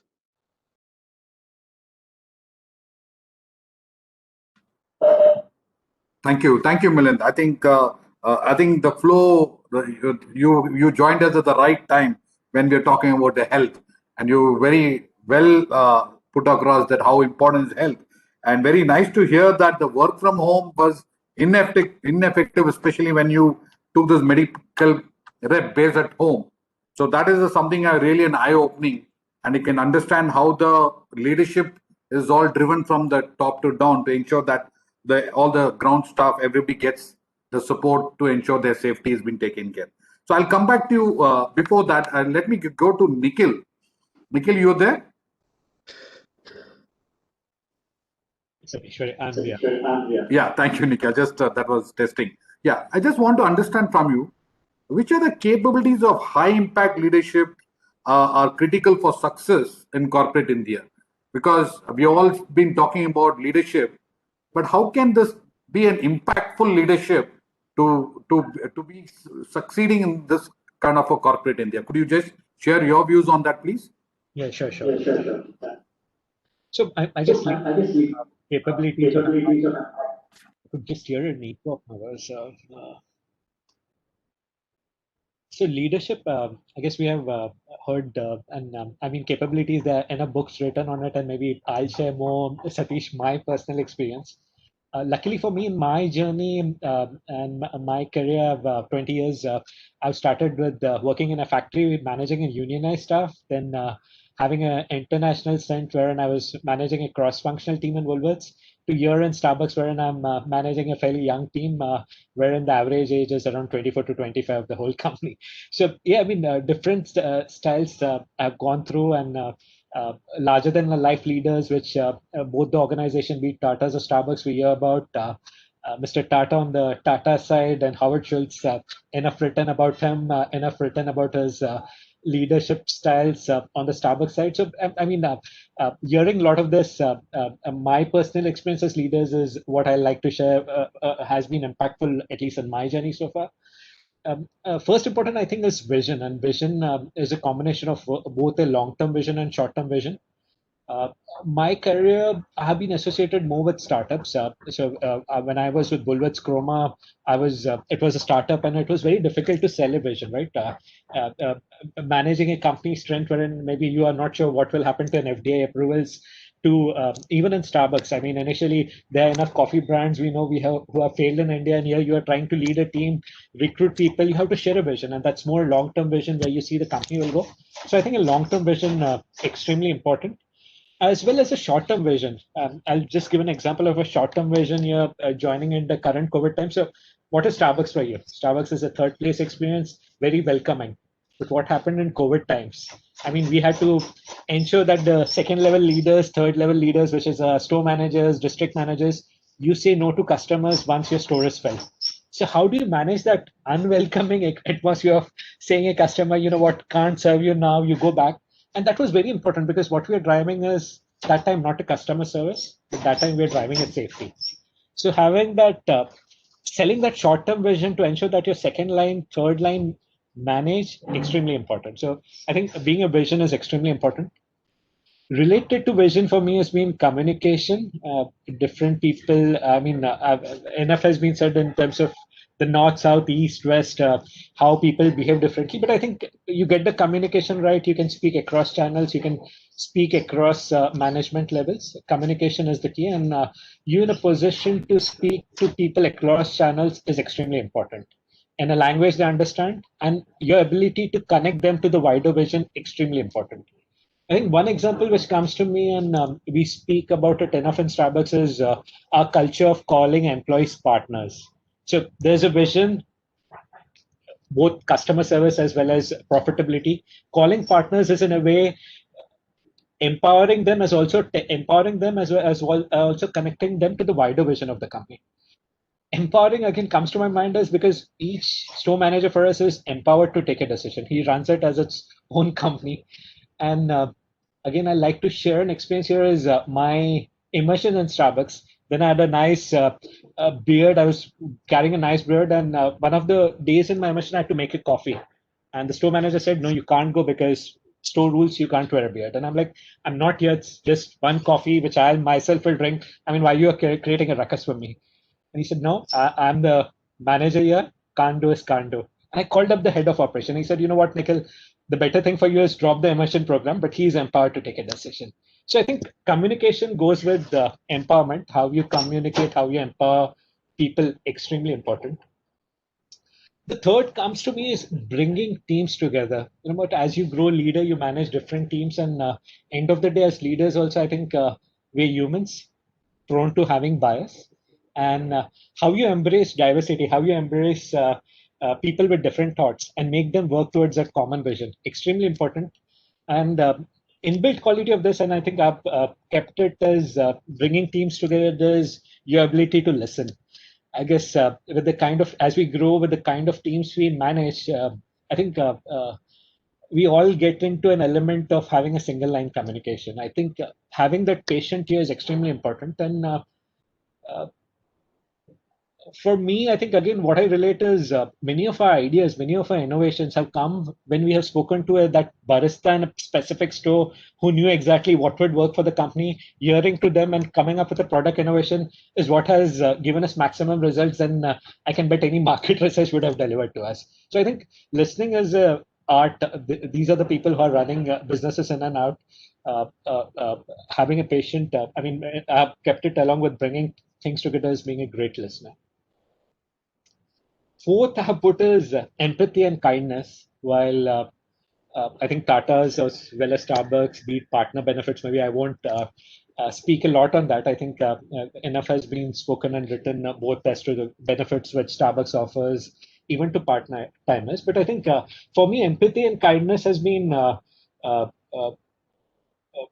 embracing failures, because I think at times when you become a performance driven organization, I think everything is measured with a success. Our KPIs, business KPIs, as well as individual KPIs or appraisals are measured with success. What kind of empathy you show for failures? And that's where a lot of innovation gets killed, because people are fear failures. And that is a very important element as a leader. Owning up with your team, those failures is extremely important. I think a few examples which come, especially in these times, I'm sure many of you would have experiences when our stores were closed, right? How do you get sales? People are still consuming coffee, right? So, and all our coffee is India-specific market is frappuccinos, right? Not something global. An American would still have a black coffee, but how many of us would prefer black coffee, right? And our more at-home consumption is buy a French press, buy a coffee for us, and make your black coffee at home. So I think innovation. We heard our teams, major innovations we did is, I'm not sure, many of you would have consumed the 1 liter beverage bottle, coffee prepared and you consume. I mean, Starbucks, I can bet would never do, because we are that third place offering that best coffee at home. And that's 1 liter bottle, having a coffee at home is nowhere close to the best beverage you can have. But that is something which our teams came up with. We believed we still wanted to have a connect with our customers, and we did that. Not successful in few markets, successful in few, but as a team, we took a decision, and where it failed, we embraced that, had the kindness, had stood with the team to accept those failures. Lastly, maybe I'm taking more time here, so maybe I'll jump to the last trait I see is be direct in your communication and always motivate people. I think we have reached a generation wherein people like a direct communication. And we have stages wherein as such, because I mentioned we have a young team, India is full of career aspirations. Everyone wants to become a store manager, district manager, regional manager, head of operations. And at times, while we have stories of success, I think we have stories where people needed support. And more direct we were, we realized people worked on those deficiencies. More direct we were, maybe people left us, but left us for better. But I think being direct in the communication and motivating where need be, I think is a very important trait as a leader. That's it. Thank you, Nikhil. I think the high impactful leadership for success. I couldn't agree more. While you put it across very nicely, simply, but let me. I just remembered what the other day we spoke. Kavita said when Devina was saying that sir, you're calling sir. You should call by name. That's a true sense of culture. Truly an MNC culture, right? Unless you have a flat organization, leadership by giving responsibility is not everything. It's about also empowering with accountability, as what he said, owning up. If that is not there, then things will be really difficult for, a high impactful leadership to bring success. And especially for me, even today, it's very important for as a leader to plan short-term goal and the long-term goal to have an effective. So really nice. I think the cultures, you put every values as well. The values also as part of the empathy and kindness. So these are really powerful, though it looks very simple, but really powerful words. And I'm glad that all the audience, the students are listening here, because these are the qualities, if we consider this as part of your value system, that really help you to be a highly effective leader in achieving whatever you do. Thank you very much, Nikhil. It was really nice of you to share those your personal experiences. Now, coming back to Stefano, you heard multiple views from all our speakers. I just wanted to know from your end, which concepts of leadership and leadership development do we need to rewrite? Could you just share some of your leadership lessons that you have come across within your organization or through your experiences? And followed by, you can present your slides which you were wanted to share. Over to you, Stefano. Right. Thanks. Right. There is some. If there is, all right. Okay, so I keep still hearing the echo, but doesn't matter. I'll go ahead anyway. Right. So, in terms of what will need to change, the paradigm that paradigm that will need to change in the leadership of tomorrow. Well, if we assume that the volatility and ambiguity that we have lived during the last 1 year will be there to stay, will not just go together with the COVID, if the COVID will go, because that's another question, which you were saying at the beginning, it might finish in 1 or 2 years. Will it? God knows.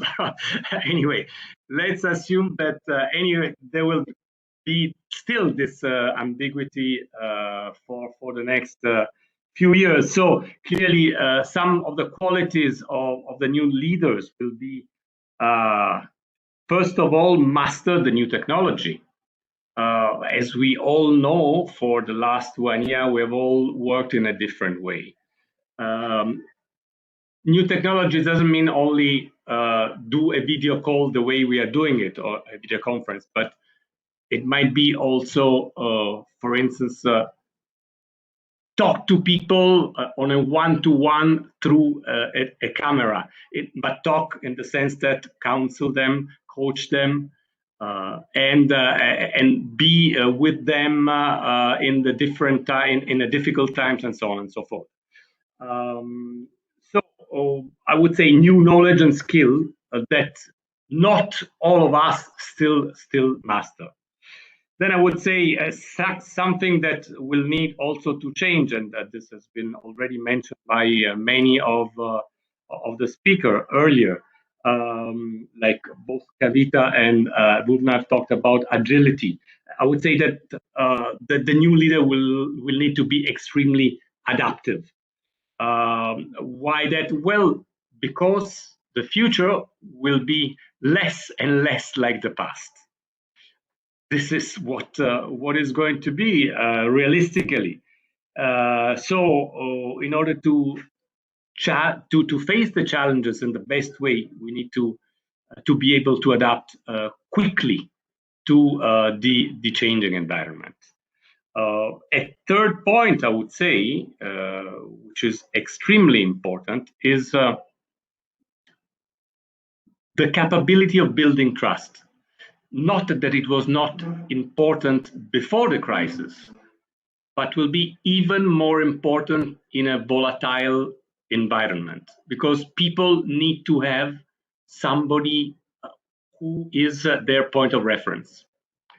And so one needs to be able to build trust with employees, with the shareholders, with all different stakeholders. And I do think that this is a very important point. I'll go to the next point of your question. Some experiences about leadership. Well, there are a lot. Something that come to my mind. I am from Rome, so the Romans has taught us a lot about leadership. But let's go a bit more in the more recent times, and let me share something from my former companies, from Ferrero. Now I'll share a couple of slides, and I will.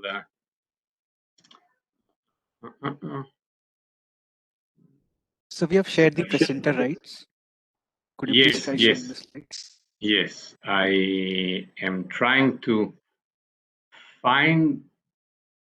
Strange enough, I cannot find. Okay, if I do entire screen, maybe it's better. And I go here. Can you see now my screen? Not yet, sir. Not yet. Okay, then let me do it again. Do like this and share. Can you see now the screen? Yes, sir, it is getting loaded. Yes, sir, we can see now. Okay, so now you can see just a few slides. They are really not even 4 slides. And these are not really leadership lesson, but they are, I would say, pearls of wisdom from Mr. Michele Ferrero. Michele Ferrero is the gentleman that you see here in the picture on the right hand side of the screen. He was not really the founder of the Ferrero Group because his father created that small bakery that you see on the bottom left corner of the slide. That was how Ferrero started. But is the person who has taken the small bakery to become the third world chocolate group. So he was a very humble and simple person.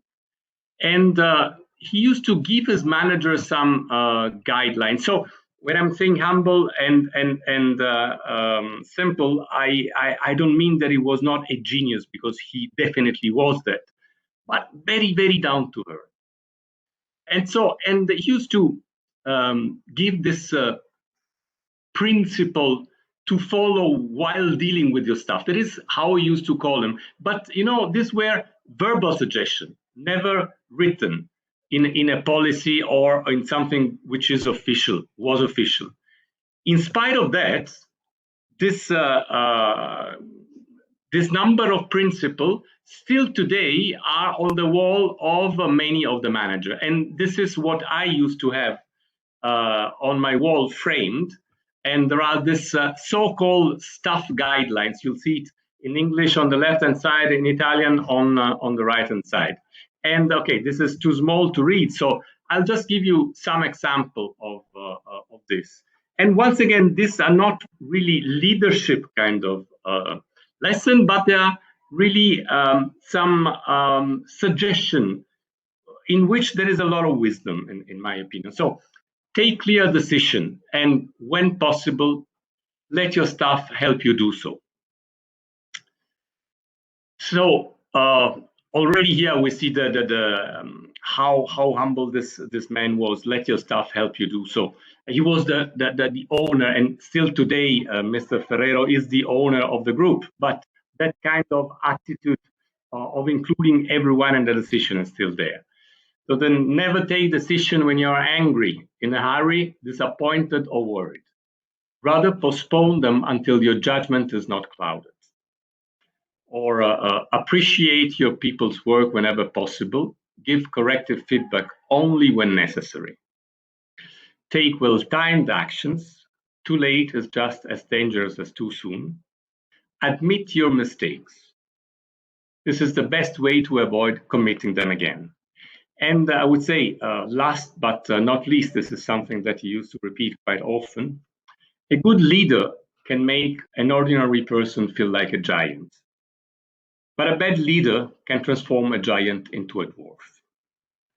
So, as I said, there is nothing that one finds in the books of Peter Drucker or Michael Porter.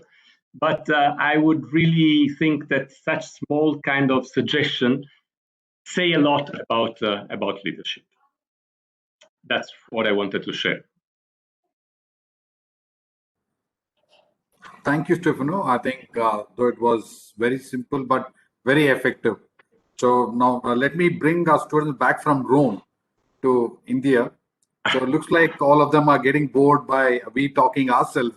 So let me take the opportunity to pick up some questions.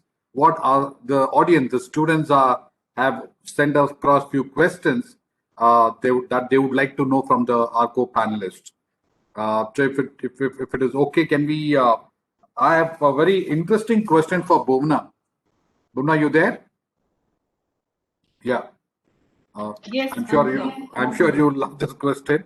According to some studies, women are found to be more resilient than men. Given the urgency to deal with the challenges caused by the pandemic, do you really think we'll be seeing more women leaders breaking the glass ceiling? Over to you, Bhuvna. Do you even need me to answer that? No, Right. Absolutely, yes, Satish. And I've seen this in my own experience. I see this in my team. I see this. I'm not a feminist.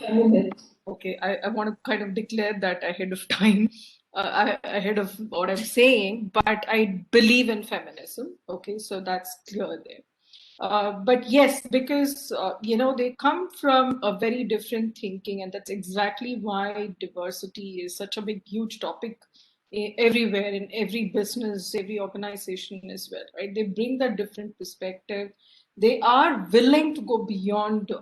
I mean, if you see, they are managing more than what men are managing, and I have nothing against men. Men are managing quite a lot, and I do recognize the fact that the burden of putting food on the table is very large, especially in India, right? It does rest on the boys. The guys do take that responsibility much ahead of time, and in many households, for women, it's an option to go work or not. But if you see from a resilience perspective, right, it does come, it's an innate quality that women possess. And they kind of also put that to practice when they come to work, right? I've seen them stretch beyond, their duty. They're constantly learning phase. They're willing to go beyond what they're asked to do. The aspiration is much, much higher. And I'm talking especially in young women and versus young men. The playfulness, if I can call that out, right, is very, very high with the boys versus the girls. And I think this is kind of seen in the academic world as well. You see constantly women, the girls getting, higher ranks and higher pass percentage in India. Yeah, but I think it's the basic human qualities what we need to go to, right? It's also about the sense of control, the problem solving skills, or the social connection that each individual is able to forge, right? And identifying themselves as a survivor and going beyond what is being put in front of them, except for the physical ability where there might be an imbalance. I would say if you put any situation in front of the gender, and then that's when you do the test, right? And that's when you're able to see who comes through it, and being able to move forward despite any situation, despite any failure. Okay, so that comes naturally to women. That's the only thing, and it's innate, and it's there's not a blame game. It's not nothing to do with the men not being able to do it or not. Yes, but I agree, and I think yes, that quality is. And I kind of actually don't subscribe to putting, diversity for the heck of, the sake of corporate policies and making the woman a leader. I do not subscribe to that at all. I always have recommended people with ability, people with, the right person for the right job is the right thing to do for the organization. And just putting a woman there because she's a woman is something I don't subscribe to as a person at all. Never. And I have taken a vow never to do that. It's a conscious vow never to do that, make that mistake, because I've seen that happen in front of my eyes, and I've stood up for that in my previous organizations as well. Thank you, Bhuvna. Maybe that was the easiest question to you, but the audience have got another question for you, slightly from the strategy and business point of view. How do organizations focus on building the pillars of resilience and sustainability without compromising the key aspects such as performance, digitization, and innovation? How would you strategically plan your business considering all these are interconnected? I building pillars. One, it is co-creation. First of all, you need, as I mentioned in my previous section, is we completely believe, and Kavita was also saying this, she's 6 years into the organization. I'm 6 months into the organization, guys. Before this, I was with IBM for 9 years. I'm only 6 months into Randstad, but I completely believe in what they do. I joined the company because of their purpose. Believe in what they transform lives in terms of providing jobs, right? That, but if you see the pillars that we have, across the organization, it has been co-created along with the employee. It is about making them, and I think Nikhil also mentioned, it's about that partner mentality that you create. Them, kind of buying into the purpose that you have created, and also subscribing to it on a consistent basis and thinking along with you in terms of what could make you better. Best form to to work on a daily basis, right? Important. And if you really build pillars, it depends on the organization. It varies from an organization. Build a culture, right? Build a culture that is more open, transparent, kind of exercises.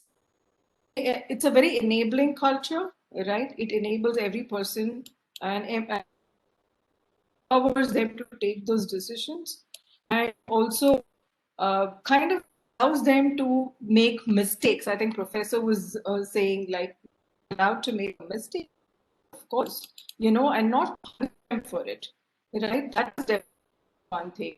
And also about innovation, right? If you're not constantly innovating, the employees lose interest. They lose interest over a period of time. So then make the product service the best in the industry. Create pride, right? Allow them to be proud of the work that they do. I think these softer nuances is what helps build the business pillars.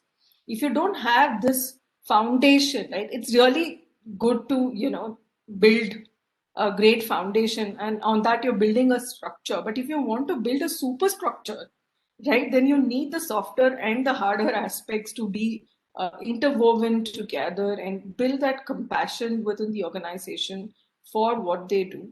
And it's also about providing them that opportunity to grow consistently within the organization. So I always put the human factor ahead of the business, right? That's what Randstad does within the organization as well.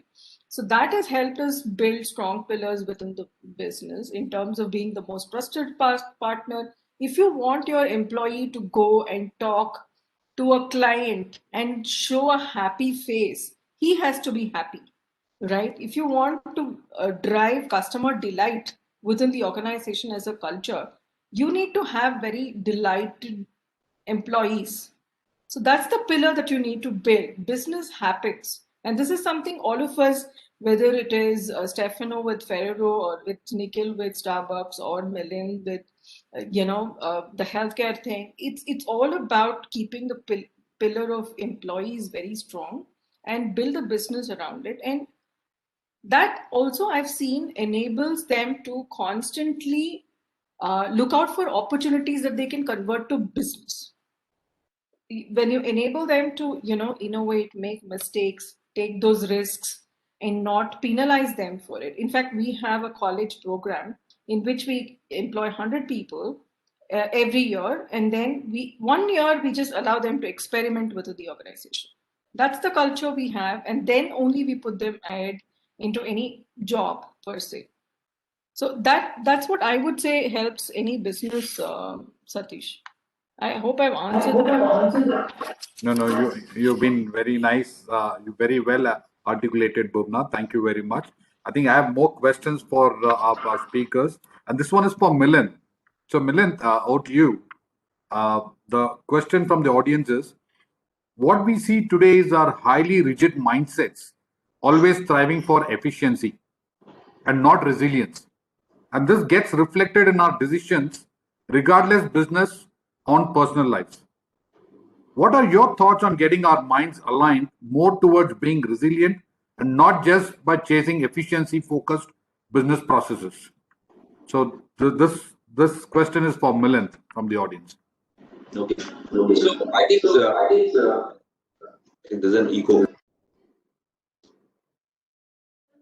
Okay, so Satish, I think when it comes to driving efficiency and productivity, these are concepts which are bound to stay back in the industry where we are there, and especially in those industries where human capital is deployed in a large scale.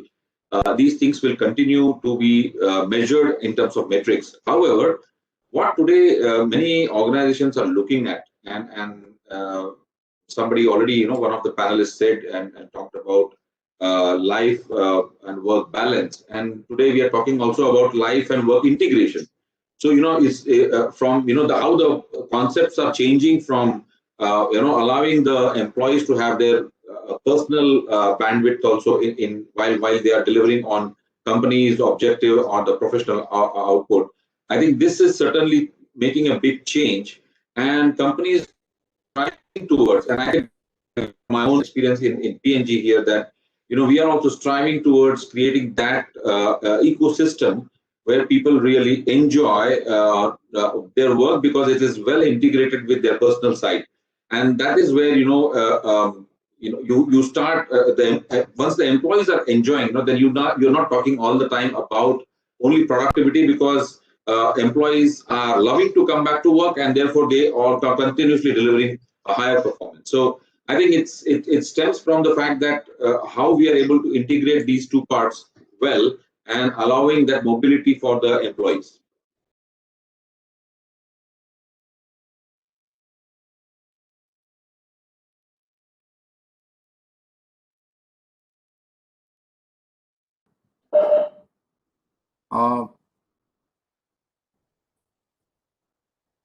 Yeah, Milan, thank you. I thought I lost you in between. Anyway, thank you, Milan. I think that was something. It was very need of the art to also understand how we have managed such kind of a situation besides running behind the efficiencies. Thank you. I have a question to Nikhil as well. Nikhil, it's for you. Most Indians don't understand skinny lattice, with or without the wings, nor do they care whether the beams are blade or burr ground. With a different market to target in India and the world's biggest coffee shop chain partnering the second largest tea manufacturer, what strategies has Starbucks come up with to master the Indian blend? I think looks like they curated this question for you. Over to you, Nikhil.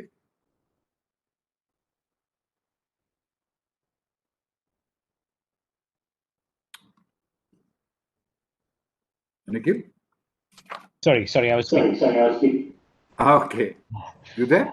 Yeah, I'm very much. Should I repeat the question, or you got it clear? No. So, in terms of question, I guess, in fact, JV was formed between Tata's and Starbucks. I was in Tata Global Beverages on the other side of JV, and in fact, we did debate this, right? Because when Starbucks entered, Costa was not doing that great. Gloria Jeans had failed, and whether Indian consumer was ready for a coffee very different from the kind of coffee we consume. We are more an instant coffee drinker. Roast and ground is there, but more in South India, and we drink it in mixed with chicory in the filter coffee form. And interestingly, when I was in Tata Global Beverages, it had a coffee portfolio, but the presence in Russia and other countries, and to the limited extent, Tata Coffee, a consumer-facing business in India, maybe the thought we had is how much of experimentation people be open to, right? But here was a coffee brand, Starbucks, and I think then what attracted about Starbucks is, what Starbucks is less about coffee and more about the occasion. It has created an occasion for people to visit, and typically, like any company which is in a commodity business, like tea is a commodity in India, and we always, as a part of Tata Global Beverages, we're looking at how you premiumize your portfolio. And here's a company who had kind of romance people with coffees in terms of making it so engaging in a third place, which is what they call it between office and home. And why an office and home? Maybe I'll just digress here and explain. As has the warmth of home and has the efficiency of an office, maybe in terms of the kind of appeal you see in terms of the furniture, the speed you see in terms of Wi-Fi, the cleanliness you see in terms of washroom, and the hospitality which you see of partners, and the human connection being key. So I think that's where I think excited Tata's about this JV and the opportunity with Starbucks. But having said so, it's not been an easy journey. And I mean, as you rightly mentioned, coffee as such, adoption of coffee, and to be very honest, when I was first time I visited Starbucks, I too didn't understand exactly the difference between a cappuccino and a latte. Where what is a caramel macchiato, what is a cold brew, and I think much of it started is the coffee tasting sessions we have with customers. So while a typical adoption of a US-based coffee tasting which you have with customers is taking a single origin Sumatra blend and a Kenya blend and making customers experience a different estate taste profile. Maybe where we started in India is, okay, let's try a latte and let's try a cappuccino, and what is the difference among it? So, I mean, that whole education of partners was important to it.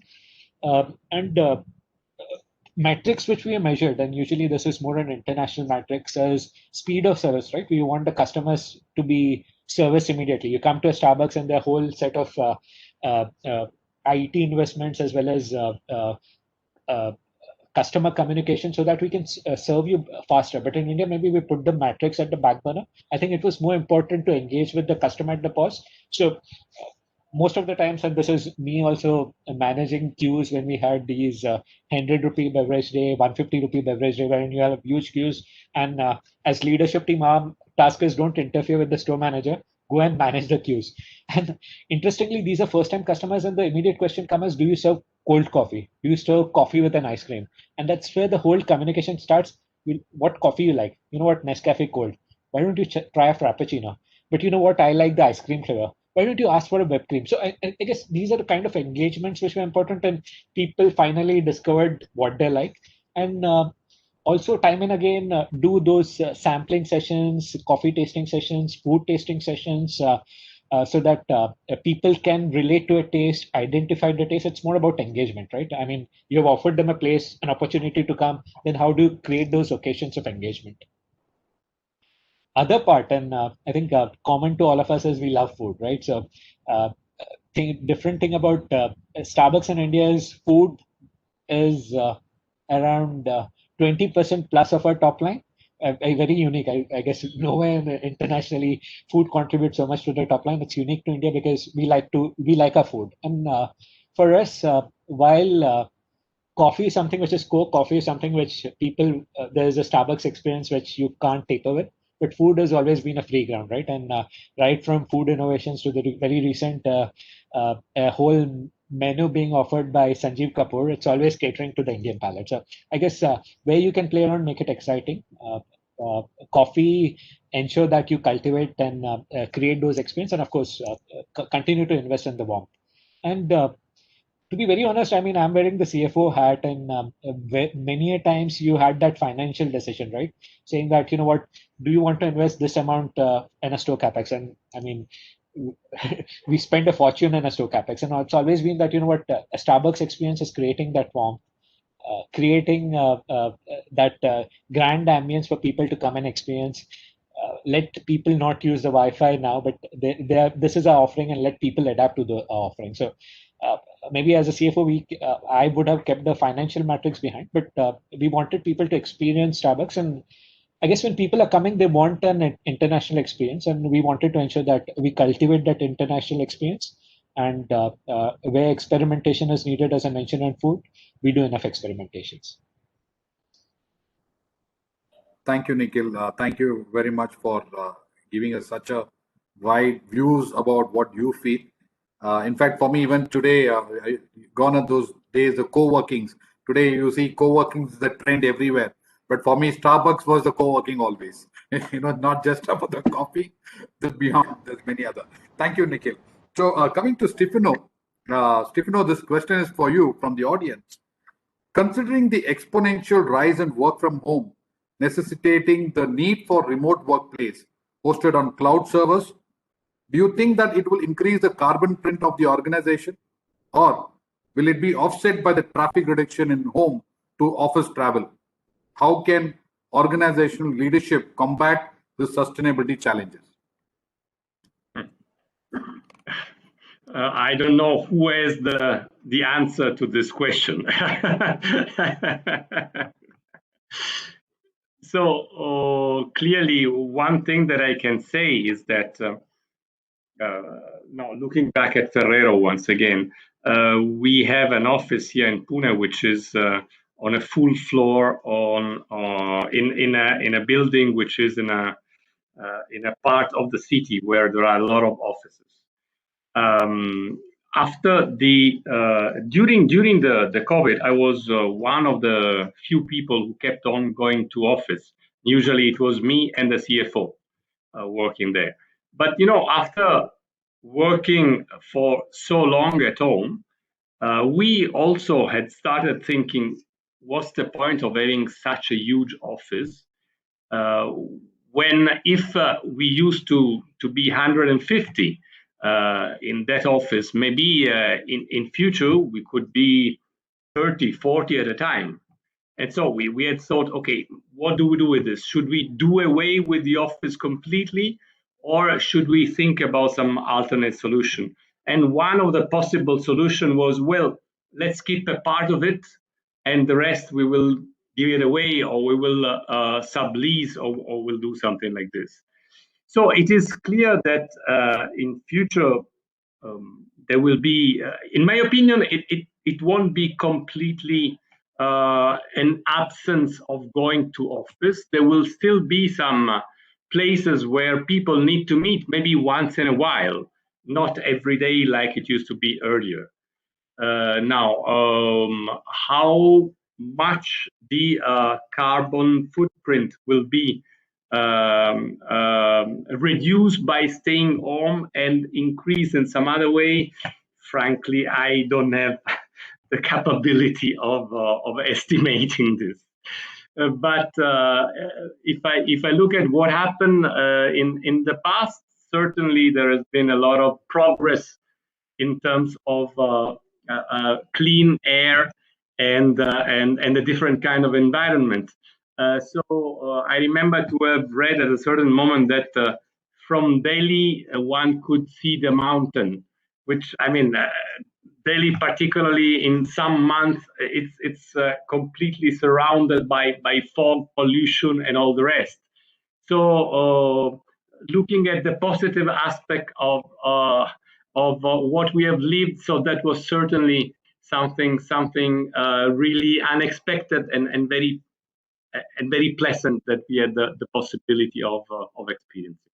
I cannot tell more about the balance between the footprint. No, you managed it well. You managed it well to share your views on it. Thank you. I have a very interesting question to Kavita. Kavita, I mean, you choose to take it, or maybe Milendra, somebody else can take it. But anyway, I'll just read it out. Why is it different for some to become a good leader in spite of being an exceptional performer? For example, according to the statistics, Sachin Tendulkar's performance as a captain was quite underwhelming as compared to when he wasn't the captain of the Indian cricket team. So what advice would you give someone going into a leadership position for the first time?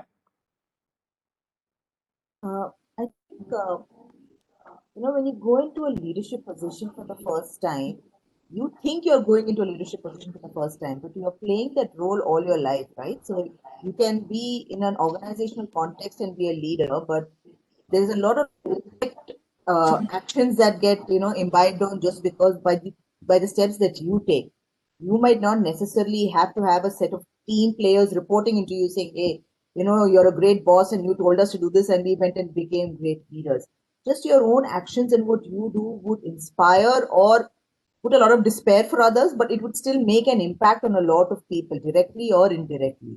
And that's when leadership starts. So it's not when you reach a certain level within an organization, not when you become a CHRO, a CFO, or a CEO, but when you decide to take any action, it's a choice that you make and you live with those consequences. So the choice that you make defines who you'll be as a person. And as long as you're happy with those choices, you're a leader. Now, you will not be called out, you will not be called a choice leader, but for someone else, the choice that you make will help them make a decision that might take them to another in another direction. So you mentioned Sachin in your question. So maybe in your point of view, he failed as a leader of as the captain in the team, but his actions have inspired a bunch of youngsters in India both girls and boys to become cricketers. So in that sense, he is a leader. So it's just everything that you do. So as long as you make the right choices and you take the tough choices, right? So it's important to not always take the easy roads, because that doesn't define leadership. It's making those hard choices and going against the bent and proving that you have it within you to showcase what you can bring to the table. You'll always be an exceptional performer in someone's eyes. You just need to do the right thing and go with your gut. I hope I got that okay. A typical HR, whatever you said is, I completely agree. You don't need, it's a perception how you take, how you read as a leaders. But fundamentally, Kavita, you put it very well. It's very important to have the basics and the value systems and few traits to begin as a leader, as what Nikhil and Milind had shared, those the leadership culture, what is required for any beginner is very important. But thank you very much. You spoke really well, and I'm sure the whoever has asked the question is satisfied with the answer. So now coming back to our panel, I think uh, we we have uh, uh, we have not disappointed the audience, the students. Guys, we have most of the questions our speakers have spoken very well. But now coming back to our main panel, coming back to the topic, Kavita, it's for you. This question: do you think the current curriculum being followed by management institutions in India resilient enough in making future business leaders whom new India is expecting? And what is your advice to the institutions? Any piece of your views or advice Yeah. or So, anything? firstly, I'm glad this is on Zoom and not in person, because we're talking about the institution. But yeah, definitely, as any corporate would have, we do have very strong points of views. I think what's important to note, keep in mind is that the skills that were relevant yesterday, they are already expiring. So 19% almost of our employee skills today will be irrelevant in the next 3 years.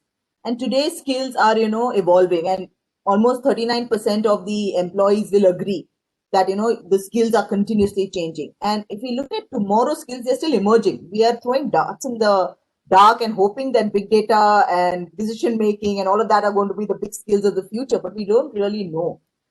34% of the employees would have learned them in the past 3 years. So where oil was the old currency and data is the new, the current currency, I think skills are becoming the new currency for all of us. And if we look at skills, then I think what we really need to teach in any institute or even within the organizations they come in is learning agility. Just teaching people how to learn. Because if they're not able to quickly unlearn what they have learned, relearn, and keep changing constantly, because the cycles of change have become so small.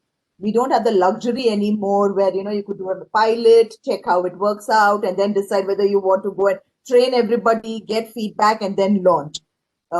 Here, by the time you finish the pilot, the technology is changed and you're doing another pilot again. So you just need to make sure that those cycles of change are very small. So how do you do that? So the ability to continually and rapidly learn, unlearn, and relearn mental models and practices from variety of experiences, peoples, and sources, I think is very important. And applying that to the changing context to achieve your desired results. That skill is very important. That's something that we do need to learn. And I think curriculum needs to be viewed as a community. That's a trend that's coming up. So looking at content that gets generated by users, by practitioners, which is a lot more easy. It need not come in a very nicely packaged format with instructional design built in, but what is it that's being said that's most relevant, that's up to date? That's something that we need to bring. So a combination, alchemy of almost between real life insights and applications with the theoretical models, I think will help the young leaders of the future. So database decision making backed with human skills. And if you look at the skills of tomorrow, adaptability, flexibility, dealing with ambiguity, collaboration, being comfortable with data and technology. But I think most important is emotional intelligence. In this entire last year, we have noticed that while we have switched to digital and everything being working from home, it's important to maintain that human connect with everyone. And we shouldn't lose that. I mean, it would be extremely sad to see our species not being able to talk to each other when we see each other in human format, and we, restrict ourselves only to conversations on Zoom. So that's something that we really shouldn't go off. I mean, and for the institution specifically, Napoleon said that leaders should define reality and give hope. So maybe the institution should focus on shifting from designing for efficiency to designing for resiliency. Thank you, Kavita. Just before a follow-up question, what you said on the emotional intelligence, that was a bang on.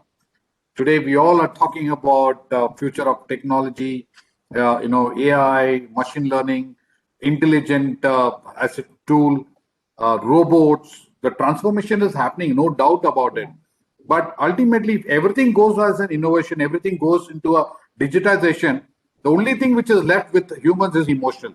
And if that gets diluted, then it becomes too difficult. So I echo what you said. It's very important that emotion intelligence, even during this lockdown, most of them, while the organization has got the flexibility to have work from home, but many of them are still missing the connect, especially the youngsters. The physical connect, not just about Zoom. How much you do it, but I think it cannot be as effective as the way how you connect in person. So very well said. Thank you, Kavita. Just a follow-up question. What I was wanting to ask you is, do you have any stats around availability of such talent pool on the role of HR in developing future leaders for sustainable organization from businesses? Do you have any stats? So, I think from building stats around what? The pool that's available with us? Correct, yes. So, for building future leaders, I'm hoping that everyone in my organization is in that pool.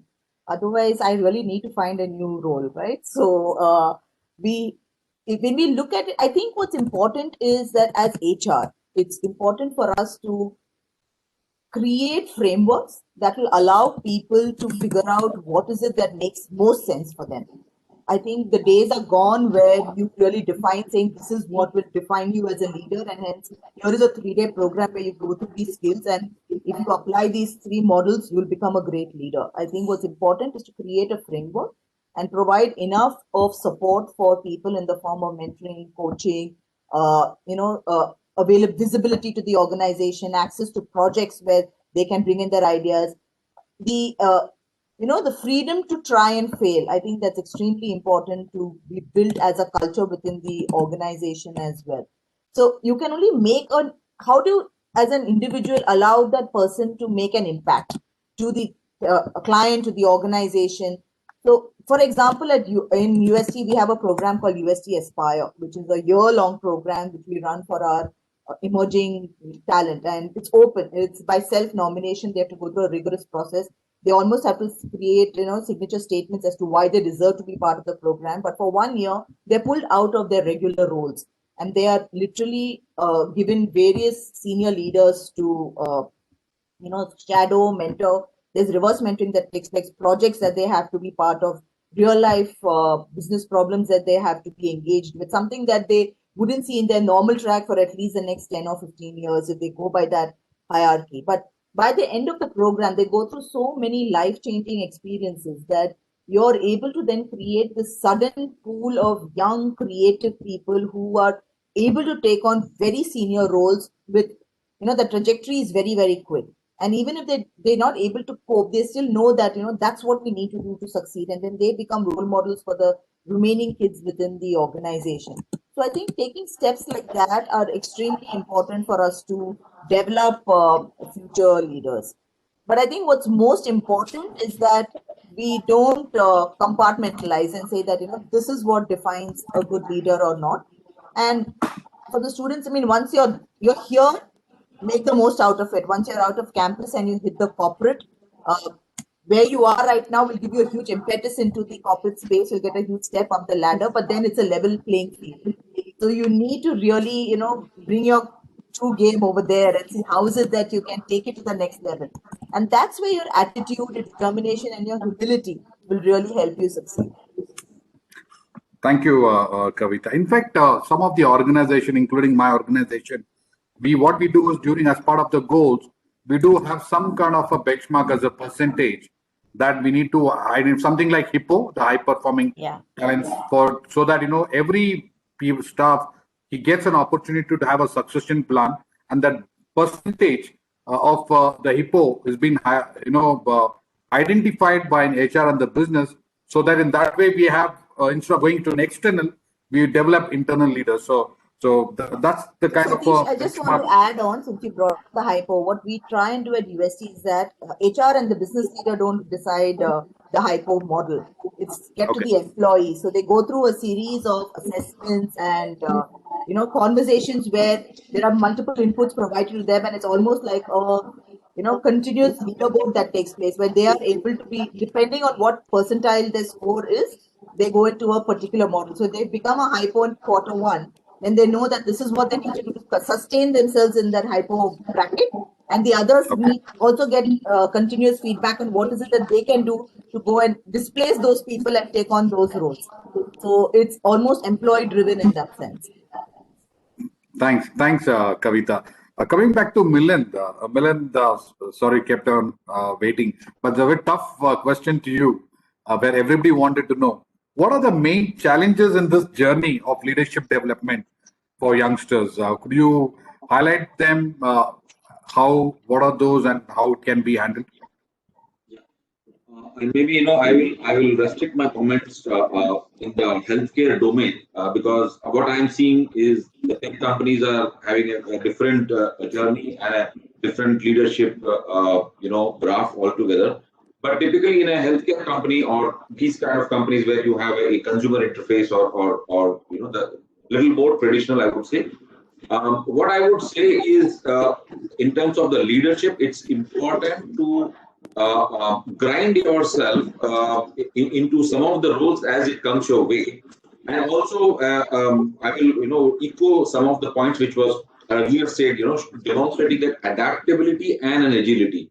This is something which is very important in the today's context also, and it's also important because learning curves are getting shorter and shorter.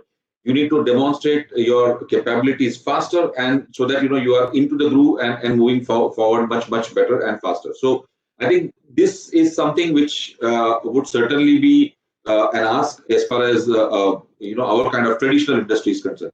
Let me also say something here. The healthcare and especially the pharma industry is one of the slowest when it comes to tech innovation. And there is a reason for that, because even after whatever text you have or whatever, the customer who is your healthcare practitioner, he still expects a human interface or a face-to-face meeting and discussions to drive your business and to therefore engage with you. So in spite of so many tech innovations that are happening in the rest of the ecosystem, we see this is something which is slow to innovate, and the adaptation of technology is a bit slow compared to the other industries.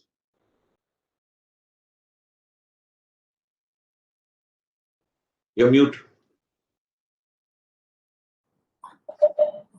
Our co-host is monitoring my anyway. Yeah, thanks, Milind. I'm coming to the last question. It's not a question, basically.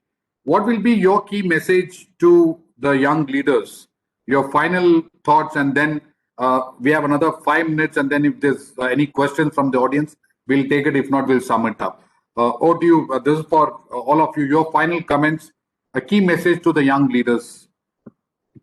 Over to you. Anybody could start. Stefano, would you want to start? Yeah, I can start. Well, first of all, since the students are now investing for the future in a moment which is not the easiest moment that we've lived during the last few years, but the good thing is that once you are out of IIT, possibly things will be different. So you will be in a better moment, and things will not be as complex as now. Okay, let's apart from this context point, I would like first of all to debunk one of the myths that one is born a leader. I don't believe this. I frankly believe that all of us, all of you, have the potential of becoming leader, and one needs, first of all, to believe that one can become a leader. Secondly, needs to be committed to do so. Third, of course, you need the right tools, but in particular, you need to have self-discipline, because that is really something that will help you become a leader. Then, of course, we have heard all speakers talking about the leaders of tomorrow. So you've heard words like agility, adaptability, technology, trust, and many more of this. So keep in mind that these are all adjectives that will need to be applicable to you. So think about this and work on yourself so as to ensure that you have this kind of skills. Remember that a leader is a lifelong learner. You never stop learning. And this is something that to some extent goes together with the fact that one has to be humble to be a leader. And you cannot be a leader if you do not know how to be a follower. So this in general, let me just finish with a quote from a lady who still living and is Miss Rosalind Carter, the former first lady of the President Jimmy Carter. And she said one day, a leader takes people where they want to go. But a great leader takes people where they do not necessarily want to go, but where they ought to be. So what does this mean? It means that not always leaders make their team happy, at least in the short term. But great leader know that sometimes, in order to be happier later on, you need to be suffering a bit in the short term. And keep this in mind for when you will be the leader to take to make these choices. I would stop here.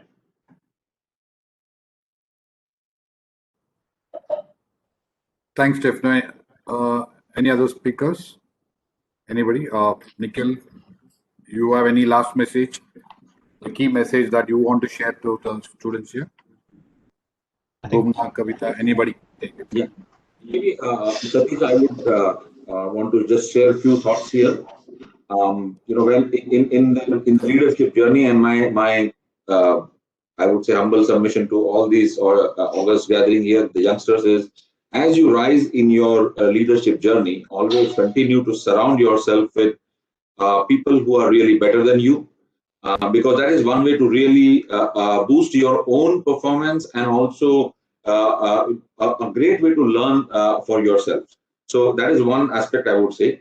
And when you are rising through the ranks in the leadership journey, I don't know who said this, but this is one quote which I would want to really talk about, because that side shows the human side of the leadership, and that's about a good leader takes a little more than his share of blame and a little less than his share of credit. So it's very, very important to make sure that your team feels the real, takes the real credit, and feels that happiness about being led by you as a leader. Thank you. Thank you, Milind. Bhuvna? Yeah. One is belief. Everything starts with belief. So believe that you have the power to create a better world. It's all in your hands. Second is stand up for the right things. Right? There's so much happening in this world. So always be on the right side. Stand up if you see something happening wrong. Stand up against it. Third is be passionate. Whatever you do, right? It's okay. You're young, the courage, be fearless, take risks. This is when you can do it. Okay. And I trust me, adults know nothing. They're not gods. Okay. So don't be in a hurry to grow up. We have just acquired skills and habits that work for us. So maybe also develop your own skills and habits around your unique strengths and passion. Right? And just going with the topic and for the heck of it, stay resilient, right? Stay safe and stay happy. That's most important. Thank you. Nikhil? I think I have been making notes, very interesting insights, even for me as a leader, Satish. And, I think great comments. I think everyone covered good points. I think the only thing which I'll have to add on is follow your heart and ensure your heart is in the right place. I think that's the only thing I'd like to add. But other than that, I think really good belief, stand up for what is right. I think time and again you'll be get tested for standing as to what is right, and you need not always be with the majority. You need to believe what your heart is. You need to believe what you stand for, and that's why people look up to you as a leader. They want to look up to someone and stand for them, stand for what is right. Yeah, I mean, nothing more to add from my side, Satish. Thank you. Thank you. All are done. I think Kavita, Bhuvna, you all have done? No, I am. So I'm just going to quickly take a minute, Satish. So I Sure. just wanted to talk about three things: rocket ships, success, and happiness. So, I think for all you kids out there, get onto a rocket ship, right? When companies are growing quickly and they have a lot of impact, careers will take care of themselves. And when companies aren't growing quickly or their missions don't matter as much, their purpose doesn't matter. That's when the entire stagnation and politics will come in. So if you're offered a seat on a rocket ship, don't ask what seat, just get on. Yeah, that's very, very important. The second is your biggest liability is your need to succeed, right? Your need to always find yourself on the sweet side of the bell curve. And success is, almost like this bright white suit that you wear. You feel terrific when you get it, but you're desperately afraid of getting it dirty, of spoiling it. So take the bad with the good, fall down, make a mess, break something occasionally. Know that your mistakes are your unique way of getting to where you need to be. And remember that the story is never over. And finally, real happiness, I think, comes from striving to do something that isn't easy. So while you're passionate and all of that, you need to make sure you do something that's not easy and succeed in doing it. If you set yourself a really large, difficult goal, you get great pleasure from striving to get it, tremendous confidence from actually reaching it, and satisfaction from completing it. And then you can go and celebrate your success and go do something fun. So, I want to just leave you with some questions. How will you use your gifts? What choices will you make? Will inertia be your guide, or will you follow your passion? Will you choose a life of ease or a life of adventure? Will you bluff it out when you're wrong, or will you apologize? When it's tough, will you give up, or will you be relentless? And will you be a cynic, or will you be a builder? I'm going to hazard a prediction on your behalf. When each of you all are about 80 years old and in a quiet moment of reflection, narrating only to yourself the most personal version of your life story, the telling that will be most compact and meaningful will be the series of choices that you have made. In the end, we are all our choices. So build yourself a great story. After all, happiness is being yourself in a world that's constantly trying to change you. So don't change, just stay the way you are and follow your dreams. Thank you, Kavita. That was great. Bhuvna, you're done? I think we all have done, right? Okay. So from what I would want to share is, guys, dream big. Dream big, let it be realistic, but have a clear journey ahead. Your journey should be short term and long term, and strengthen your traits. Very important, do not compromise on value system. And lastly, invest on learning. The learning never ends. What Stepno said, I believe in it. Learning never ends, but very important to apply your learning as and when required when you plan your journey ahead, short term and long term. And lastly, please have a mentor or a coach to guide you wherever you are heading it, so that you do not get deviated by your goal. Because in my time, when we used to have dream, we used to think that we would want to become a doctor or a pilot or an engineer. But today it's completely different. So my thing is, have a dream, believe in it, but just that, please plan it. And more importantly, after you get graduate, please the first 3 years stay, have patience, listen, take your time, and be mentally prepared to do the hard work. The first 3 years, the hard works will pay you, will help you to make a right decision and take you through your journey. So that would be my advice. And to sum up the overall discussion, it's very important to believe that sustainable and resilient leaders should reimagine their job function in four key ways: as the creator of value for companies, as futurists, as change agents, and as coalition builders. It's purely up to us to how we manage the roles and get up to move ahead. So I will conclude this session in beautiful words of our Honorable Prime Minister Sri Narendra Modi. People who change after change will survive. People who change with the change will succeed. People who cause the change will lead. With this, I thank all the esteemed panel members, audience, faculty, and the dean, and thank you all for your valuable time. Signing off, Satish Rajendran, along with our co-panelists. Thank you very much. I really enjoyed. Thank you. Thank Happy you. weekend, everybody. Thank you. Thank you, guys. That was really Thank you, everybody. yeah. That was a really wonderful discussion. It was an enthralling session. We are sure that the insights and the impression of today's deliberations will serve us well in our journey ahead. I once again thank all of you for such an inspiring and captivating session. With this, we come to the end of the discussion. We would like to thank all the guests once again for patiently answering all our questions. Thank you for your inspiring answers. Today's discussion has taught us that embracing and adapting to change, calmly restructuring one's thought, taking rebound strategies have become the basic ingredients for excelling through resilience. On behalf of the Vinod Gupta School of Management, IIT Kharagpur, we express our heartfelt gratitude to our esteemed panel, whose thoughts and insights have enlightened us. The underlying thought of today's deliberations highlight the ability of leaders to serve as a catalyst to increase group cohesion and nurture a culture founded on optimism, decisiveness, integrity, and open communication.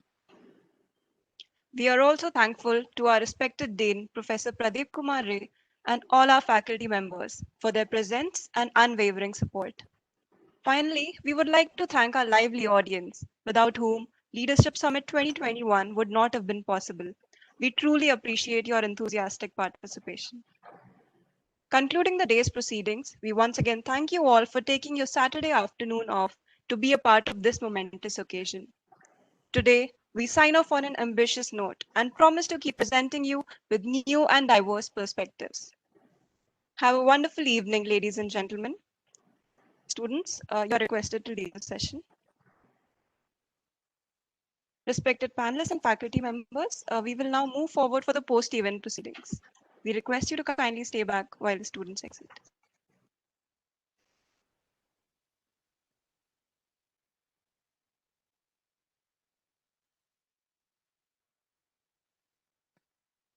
Thank you, guests. We really enjoyed the discussions and the interesting perspectives that were put forth. We apologize for the technical glitches that occurred during the session. Despite all our gadgets, we are at the mercy of our internet bandwidth these days. We would like to hear about your experience and how you liked the questions. We certainly learned a lot. Also, if you have any feedback that you would like to share with us, we would be pleased to hear.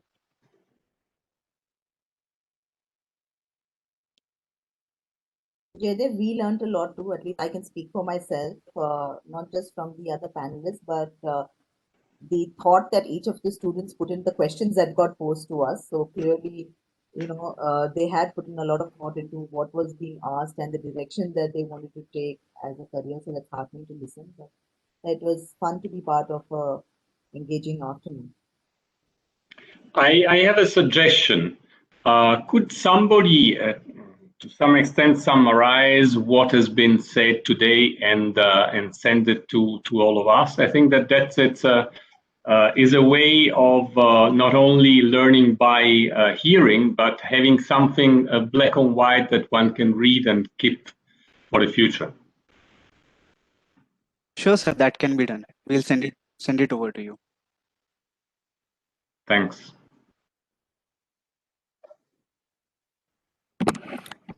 I just want to say I really enjoyed talking to all of you.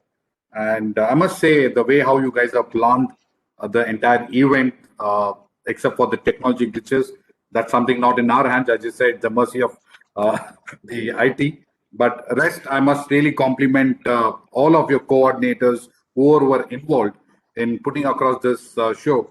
I don't say I've seen many such professional events, but I felt that this was much better than anything else. I did not see much of glitches, even in the technology as well. But you guys really did well. You both co-hosted really well. Your professors set the context right, and overall your audience. I just wanted to see some smile on you all. Now I can see you all. So my days are through, and thank you very much, guys. Have a wonderful evening.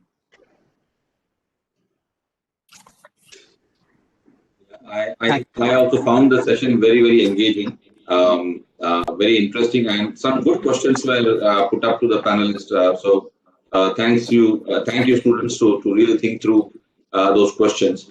And as Stefano rightly said, it's good to summarize and share with everyone so that we have a takeaway from the entire discussion that we had today. Thank you very much. Very well coordinated, and I would say a lot of background work has gone in this entire event hosting.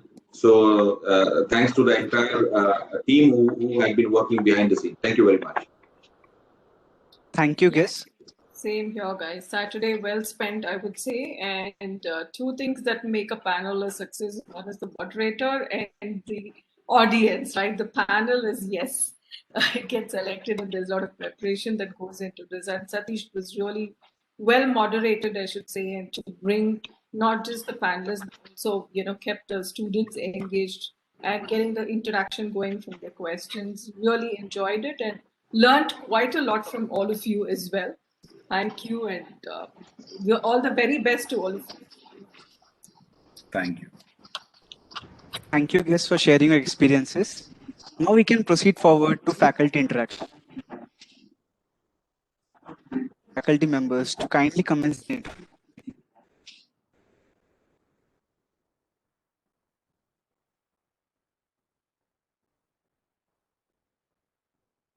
Good evening, all. This is C.S. Misra, faculty in the area of finance and accounting. It was very wonderful session and listening to all of you. And I'm sure we'll have an opportunity for all of us to visit our campus. We'd like to host you here as early as possible. Of course, we are also looking for our students coming to the campus. Without students is a different thing for us.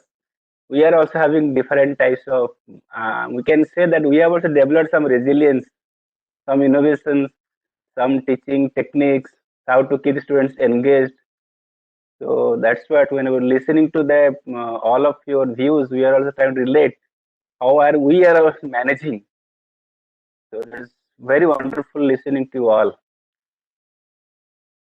Thanks for accepting our invitation. And yes, our students have also done a very wonderful job hosting this event. We're very happy for that.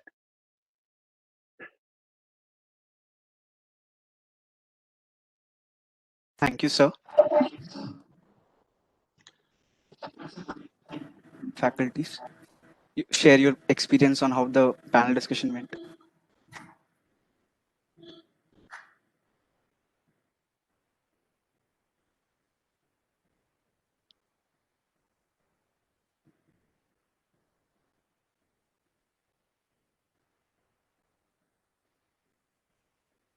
Viswarup, sir.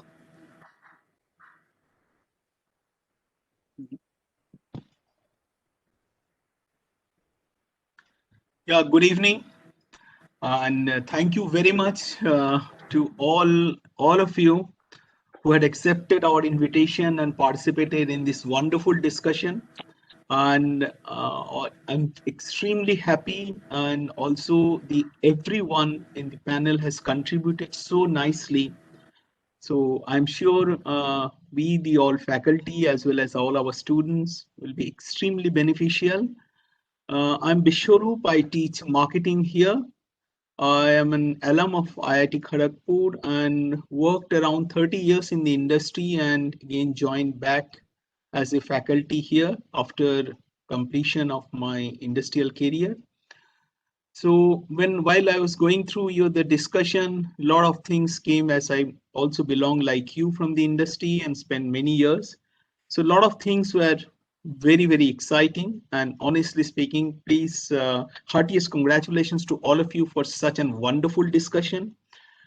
And I'm also chairman of the placement committee. So I would sincerely request you to let us know when is the best time to be in touch with you, and I will personally be in touch with you.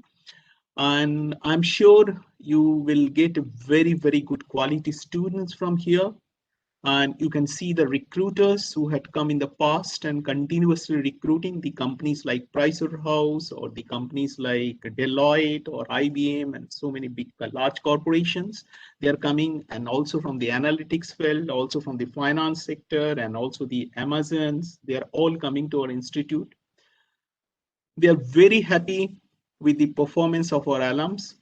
And I would make a sincere request to all of you to give us a chance and please visit our campus. And I'm sure this whole epidemic will be over. I'm very optimistic. Typically, a marketing guy will be always optimistic. I'm very, very optimistic. I'm sure that we will all come out of this situation very shortly, maybe another 2-3 months time.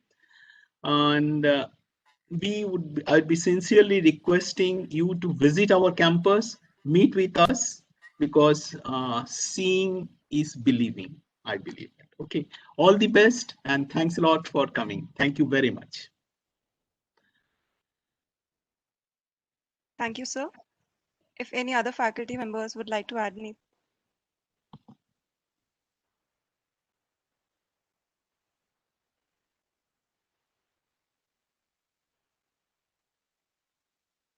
Thank you, sir, and thank you, Chandra, sir, for sharing your views with us.